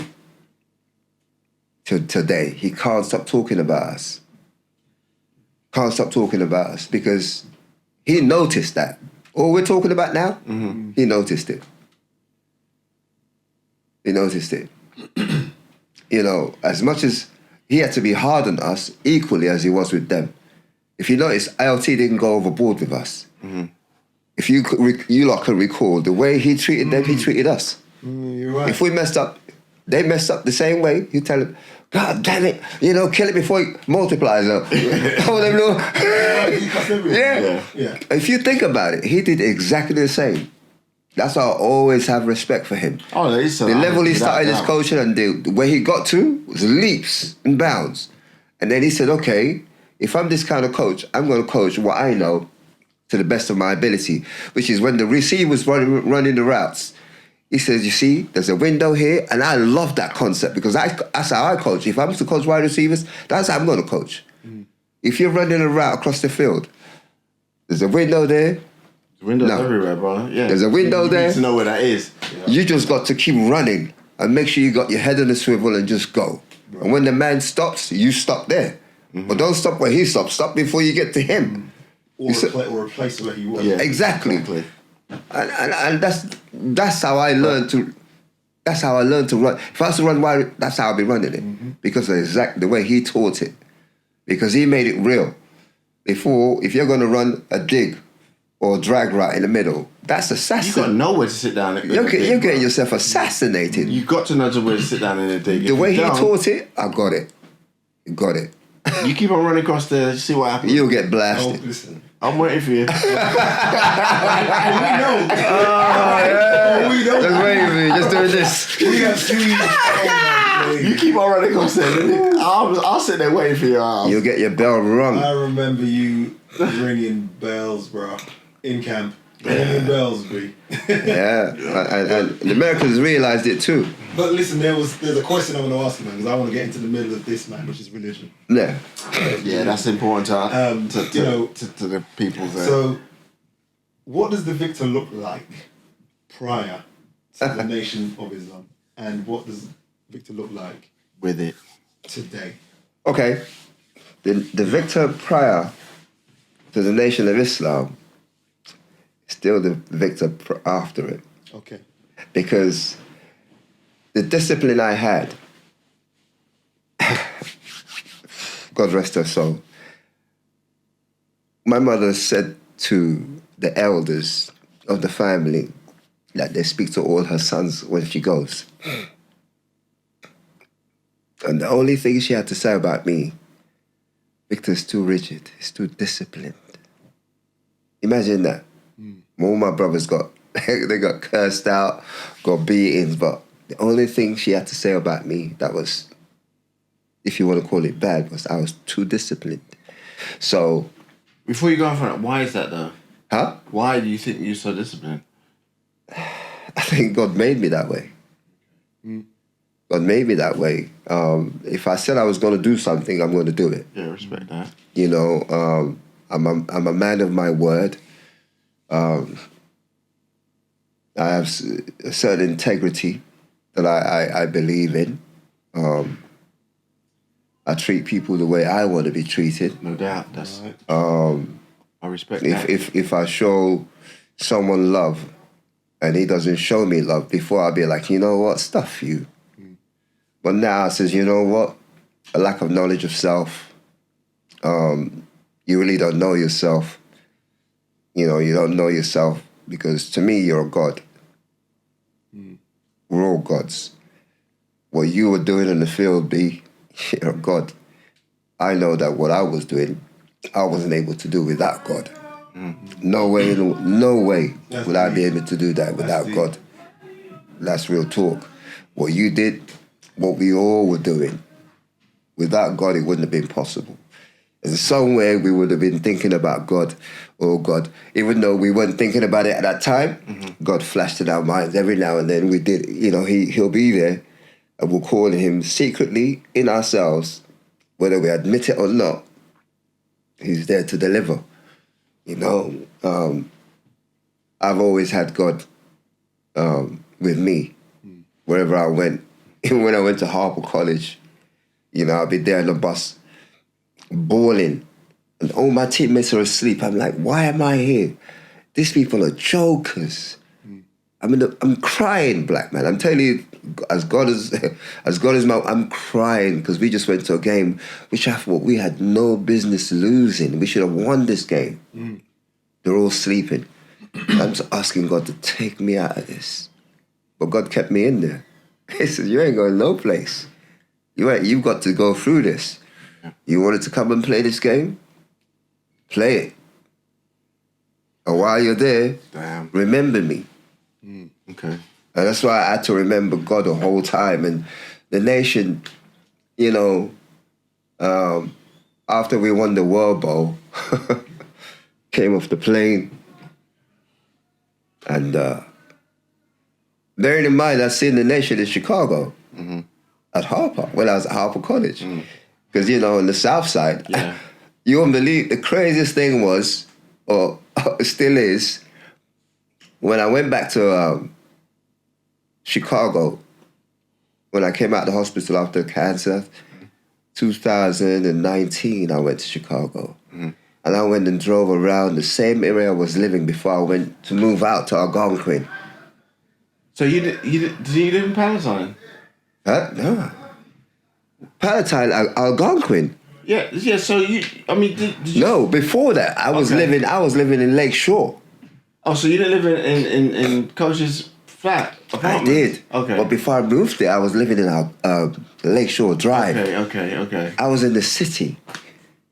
Now, the city is mad.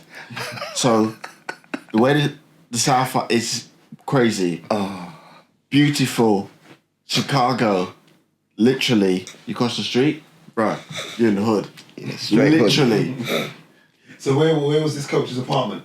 No, that's in Palatine. That's in suburbs. Yeah, right. Yeah. Because when I got to Chicago, I arrived in Chicago early. So I was staying with my aunt. Oh, okay. See, and her husband. So before I got moved over to Palatine, I saw the FOI, the Fruits of Islam, and the MGT was the sisters, and I saw the brothers selling the bean pie, and and the bean pie. At the time, I didn't know what it was. Now you listen to Public Enemy and various rap groups, they mention the bean pie, but like, oh yeah. Right. But the thing is, I was literally around the corner from Minister Farrakhan. Oh wow. Yeah. I didn't even know.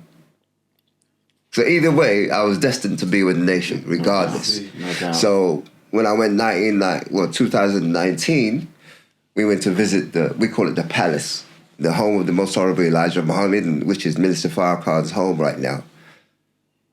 When I'm looking at Lakeshore Drive, I says, oh yeah, I used to walk around here. And then the driver will drive around and we go down this road and pull up outside Minister Farrakhan's house. I'm like, he was that close. Yeah. I said, no, this is nuts. Yeah. You know, and I'm like, wow. And then obviously you can't go anywhere near Mr. Farr. You can go in the front side of it, but right aside, that's where the brothers are starting to post all the cars, the limousines, are all parked out there. Said, we'll stay here, we'll stay here. So we took pictures and stuff. And, you know, obviously by this time I'm knee deep in the nation. I'm 30 years plus in the nation. Wow. Yeah. I've been in the nation for years. I know you've 35 been, years. It's only now He you're just put saying. timeline to it. This makes you think. Yeah. Because when we were balling. Yeah, he was in it, yeah. Yeah. You know, even when we were traveling to games, I used to wear my bow tie and the bow. Yeah. People say, what's wrong with this dude? But I look at the Americans and I used to think to them, wow, you lot, literally you're a beast in the field. You're out there wilding out. You know? And then they used to look at me and some of them knew exactly where I was coming from, but they wouldn't say anything. You know? The white Americans knew exactly what I was doing. You know, and I think they showed me a lot more respect for being who I was than, you know, the black Americans, because they knew that they had an opportunity to do something positive for themselves, but they were wilding out. You know, and I think it kind of verified my discipline, you know, and how I carried myself when we were traveling to games, you know, flinging on the suit and going under where I was going on. It's just, you know, it's just about business. And if you're in that kind of, my religion to me was what kept me sane and kept me connected to God and made me play the way I played, because I knew that when I go out in the field, I wasn't going to get hurt because I was playing at a certain level. And when they say, if God is for you, who can be against you? You know, all the accolades I'm getting now, if you look at how Muhammad Ali was, and he was in the Nation of Islam. That's right. And Malcolm X, also, all of us, we're coming from the same classroom, you know. So when my mother said, there's more to come, I'm not going to doubt her. You know what I'm saying? But I know I've got a lot to give. I've got a lot to do to the up-and-coming ones, regardless of colour, regardless of class or creed, you know. You just want to help everyone. That's the whole thing about the nation. The Nation of Islam, okay, we come from truth. That's the bottom line. And the truth is no respecter of persons. It doesn't care if you're black, white, yellow, green, whatever. If you messed up and you treated a certain people a certain way, you're going to get aired out. And if you're black and you treat a white person wrong, you're going to get aired out. But the fact that we're the ones that received it for over 400 years and are still getting it, you know, we're going to be the winners at the end, because it says in the Bible, it says, as it was in the beginning, so shall it be in the end. It's look, my life, I get up every morning. I say a morning prayer called Fajr. And then after that, I read the Holy Quran. I read the Quran cover to cover in a month. It's been divided into 30 parts. So how many days in a month? 30 days. So each day I read part of the Quran. Follow it. Same with the book called Message to the Black Man. I'm reading that now. And that's the same book Muhammad Ali was holding. If you see a famous picture. Malcolm X, you know, we try and give these books out to people as gifts. You get yours. You know, in time, I promise. It'll be a gift from me. Because we want our people to know the truth. And what you lot are doing here, you know, with the Ballaz In The Middle, it's the start of something, you know, which is something that you two have put together. And I pray, you know, God will bless you. Thank you. You know, get blessed, you know, and I've got things that I've got to do. I'm trying to write a book. I'm trying to do this. I'm trying to do that. But and every day I ask God to show me my purpose. It's there, you know, but the world we live in, we're distracted so much, You know, you've got to pay bills. I mean, look how many different bills we got to pay. Plus, you got to look after your family. To the point where you get so close to negating yourself. You ignore that you're a human being too. You've got to look after you. Yeah. Right. That's why individuals like us, I finish doing my reading, I'm doing my workout. When I finish working out, I have my shower. Then come about after, say, midday, I do another prayer, then I have a cup of tea. The only tea I have during the day. And then after that, the whole day is mine to do what I think I should do, plan. That's if I'm off work, you know. But if I'm at work, I'm still trying to do the same things, you know. But earlier in the morning, I get up earlier. I get up earlier, like about 5 in the morning while people are still zedding. That's discipline, bro. It's the discipline. Yeah. It's all about discipline. I've been doing it for years. Yeah, It's embedded into you. it's DNA. Yeah. So people, when they say, oh, you're this, you're that, I said, okay. Do you train? I say, oh, just a little bit. Just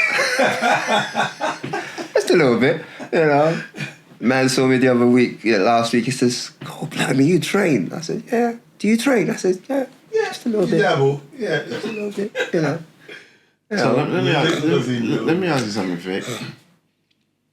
I want you to go back to your story, but do you think, you just talked about discipline, so do you think that's what's lacking from a lot of the guys that's playing our sport these days? Don't question. There was a saying, but I'm not going to remember all of it, but without, what they say? Without discipline, you're nothing. Even Mike Tyson says it. In order for you to accomplish what you're supposed to accomplish and get to where you need to get to in life, you're not getting that without discipline. You know, just for us to go to the gym, that's discipline. Just for you to do this little gathering, discipline. Think about it. Yeah. We determined that we were going to do this. Yeah. Come hell or high water, this was going to get accomplished. We're doing it. You know? And it's the repetition that grinds people down. Doing the same old. I can't even, listen, you lot don't even want to know what I eat. I eat the same thing every day. I pretty much, I don't know about how, but I'm like, that's how my breakfast is. You know, Every day. You say that, but it's common in this room. Yeah. Because I have literally, you know, my start of my days with regards to my food are pretty much the same. Yeah. I've got to have like oats with water Yeah. and banana, Yeah. and I have to. I told I told someone that yesterday, I said I have oats and water. She's like, oats and water? Yeah. She's like, basically like, that's like poor man. No, it's not poor man. That's how I roll. No, but B, this is the thing about this world we're living in. Well, don't get me started, because the world we're living in, it was brought into fruition to dumb the masses. And that's what's happened. No doubt. So when you start looking different, or dressing different, or doing things different, you're the alien now. Yeah, without doubt. Everyone's looking at you like, what the hell is he doing? Oh, you should relax. Who tells you I'm not relaxed? Oh, you shouldn't do that. Why not?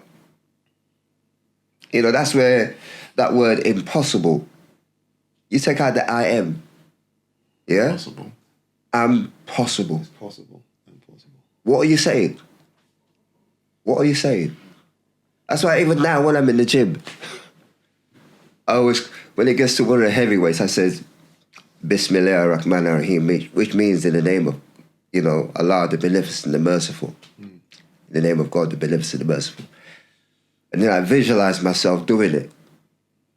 You can do this. Not you can't anymore. From the time I see myself doing it, I say, you've done it, you've done it, you've done it. Right. Get to it. Squats. I'm squatting now what I was squatting when I was in my 20s. But I get it. Bruh, what did I say to you? I said I'm stronger now It's ridiculous. I'm way stronger now than I was in my 20s. Yeah. But do you guys think that is because our bodies ain't taking the pounding it did during season? Do you think that has any... No, but hold on a second. Our bodies did take the pounding. You did. Yeah. Yeah, we did. But the thing is... I gave the pounding. But Hutch, we gave it out. Yeah, I'm not saying that we didn't. Excuse me. What I'm saying is that we're not taking the pounding today. So I'm saying... No, but we're not supposed to. Unless we're playing it still, which we're not. This is what I'm saying. So because we're not taking the pounding, you think that's why it's easier? No, I don't believe that. To maintain that. No, I don't believe that because you get to say, look, you ready for this now? Go ahead. Go for it. A brother called Harrison played for the Pittsburgh Steelers. Look him up on Instagram. He's pushing weights that I'm thinking, this man is not human. You talking about a linebacker? He's a lineman. Oh, he's a lineman. I'm sure he's a lineman. I think I know who you're talking about as well. The Harrison that picked up a fumble and scored a touchdown in the Super Bowl. Okay, so you guys realise who he's talking about played in the NFL Europe. He played for Ryan Fire. I know exactly who he's talking about, bro. He's still pushing weights up till today. Yeah. I can see his bald head, right? Yeah. He's got, His son looks like him, but he's fair skinned. Yeah. He is. If he's pushing them kind of weights and he's not even playing now. So when you're saying, do you think no? Okay. Times are different, things have moved. We've just stuck with the discipline.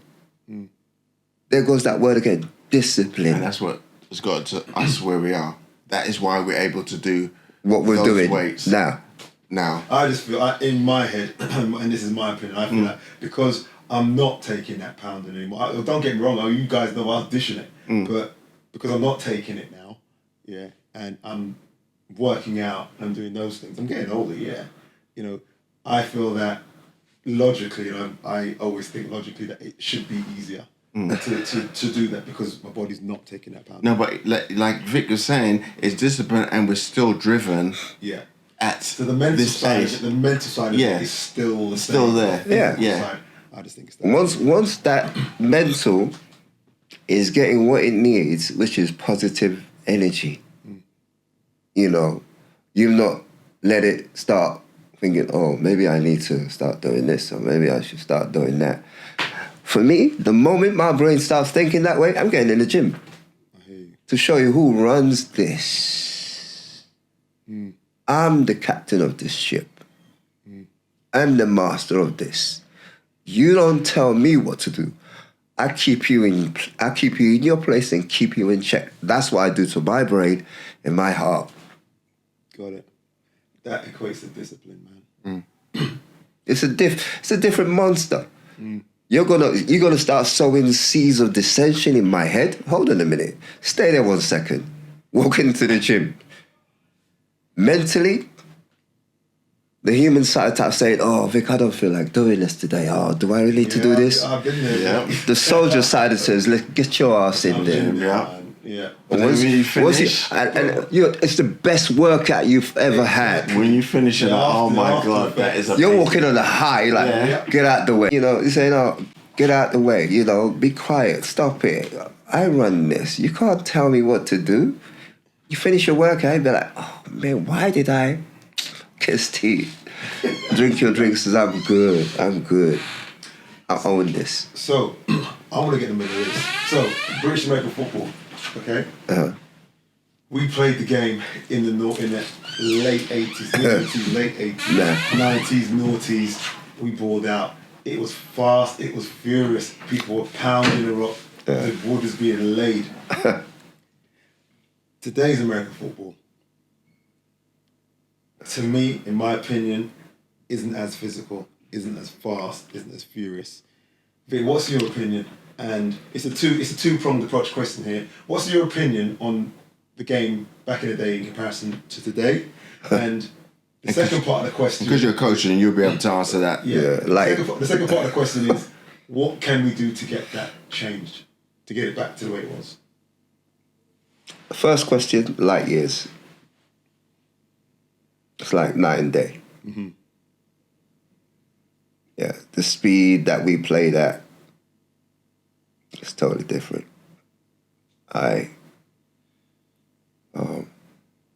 There's no comparison. None. They can't walk where we walk. They can't breathe the air we breathe. They can't. That's how different it is. Wow. To be honest, there's maybe about a handful of them that will pick to be on my team. There's some monsters out there. As in today's players. Yeah. Yeah. And that's it. Back in our day, you're talking about 20, 30, 40 beasts that you got to pick from. And that's north and south. And even in Scotland.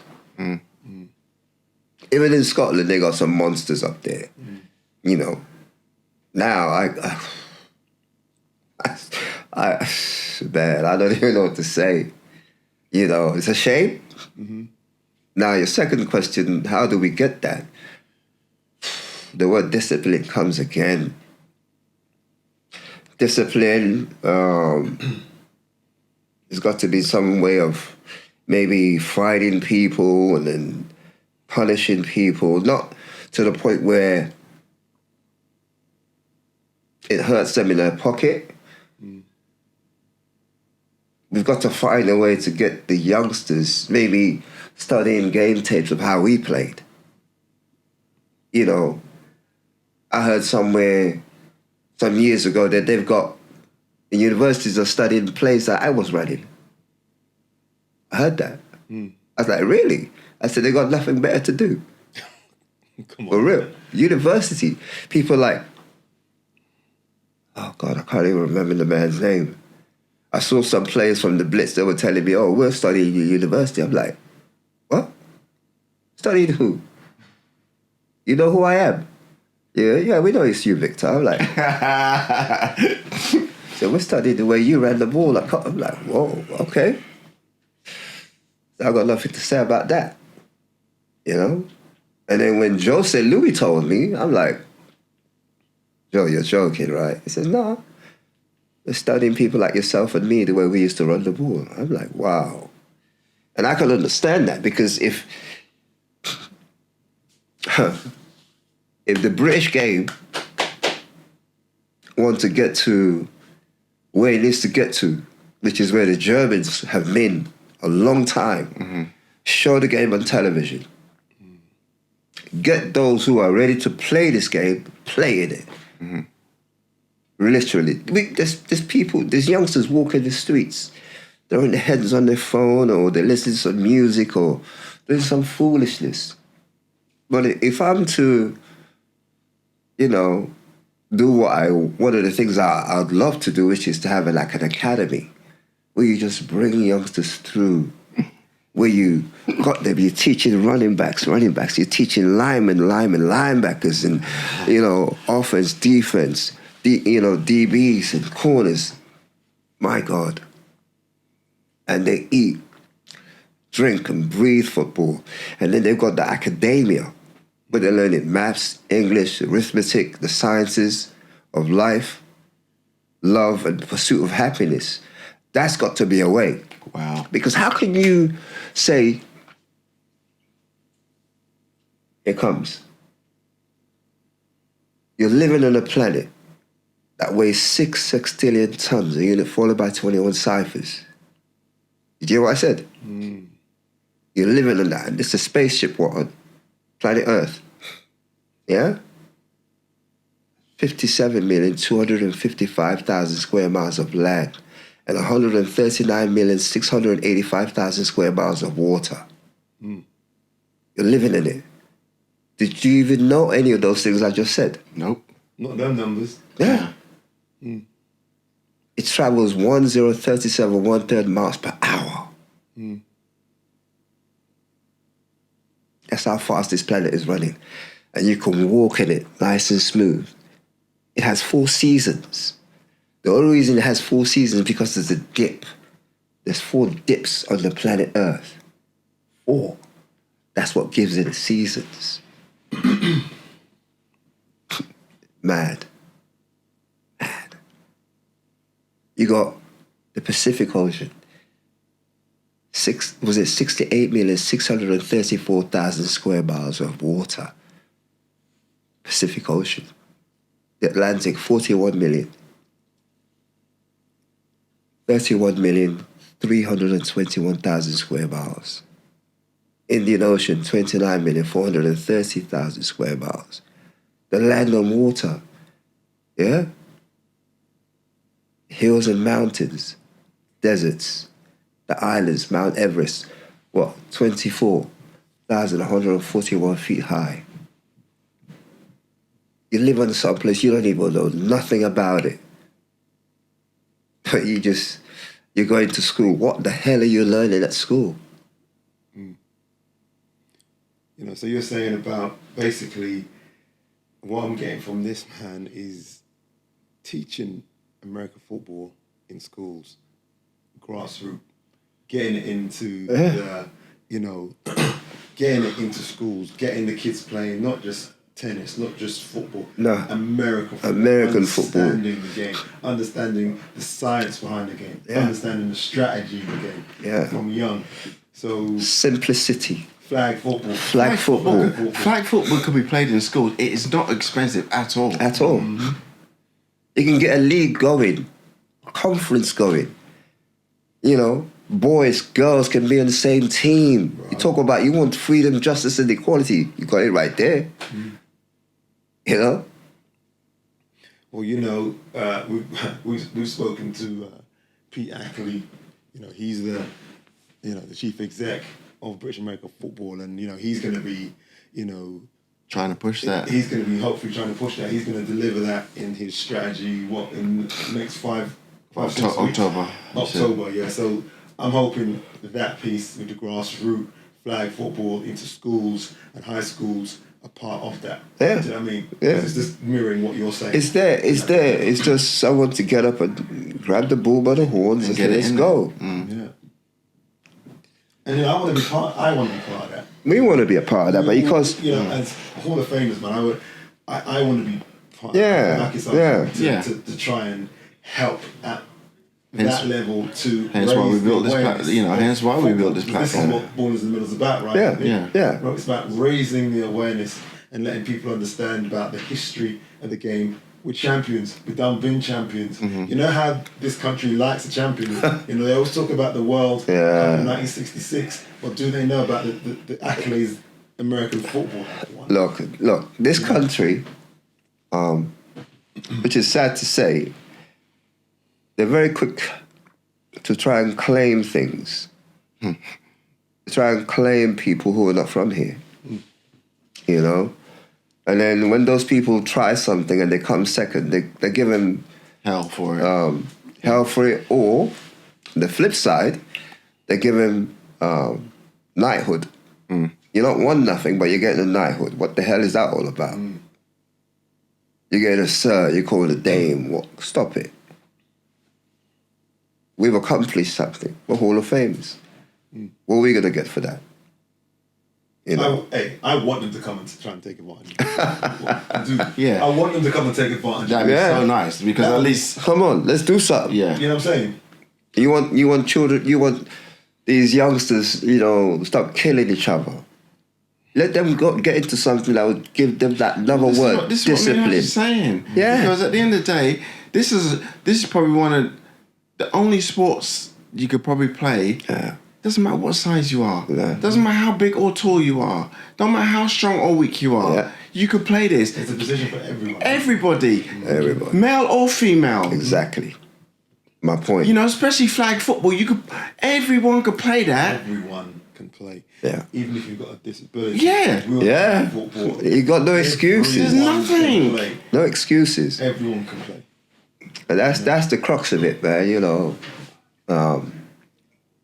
We could go on, but listen, you know what we can. I don't want to leave here, man, but we're gonna. Without a doubt, you know, it's we can go on for, and that's the thing about, you know, us having this conversation. We can go on forever. Yeah. You know, and we probably will be chatting off camera, but. You know, on that note, man, we can set up another one. You know, it's no big deal. Without a doubt, you know, we can get you back in the game. You know, and chop it up about other things. But Vic, you know, like from myself and Hutch, we appreciate it, bro. Oh, you guys are. It's been a bless. You've been a blessing, bro. It really has. There's so much to me. Look, man. There's so much love in here, man. Yeah. And respect, you know what I mean? Respect. The common denominator is American football, but I have utmost 100% respect without doubt for you and what you've done, bro. Yeah. What you've accomplished. How you've done it. Yeah. Yeah. That analogy of the Muhammad Ali bit about. I'm not sure if people understand that. Muhammad Ali, whilst he was when he was the heavyweight champion of the world, he was kind of hated. Yeah. Not until after. Yeah. People really started to love him because of what he did. Yeah. So even his opposition, people like Joe Frazier and all of them, you know, you look at them now, they're like that man, you know, blah blah blah. But he was a beautiful person. He was, and they were friends outside the ring. They got on years, later down the years, they got on. And I know you, Victor, because you gave me the opportunity to know Victor. Yeah. You don't give people the opportunity to know Victor. And coming on Ballaz In The Middle today, you've given, I like to think, thousands of people visibility of who Victor is. No doubt. So that's a smidgen. Thank you. That's a smidgen. This a youngers. Just a youngers. There you go. It's all right, man. Anytime, man. No worries, man. No worries. Go on, B. Love you, man. Love you, bro. Yeah. You're good. Yeah, man. And on that one, peeps, you know what? Thank you for joining us today. Don't forget to follow us on Instagram, Facebook, Twitter, and YouTube. And don't forget to push that notification button. And on that one, you know the same, man. Peace out. Let's eat. Peace out.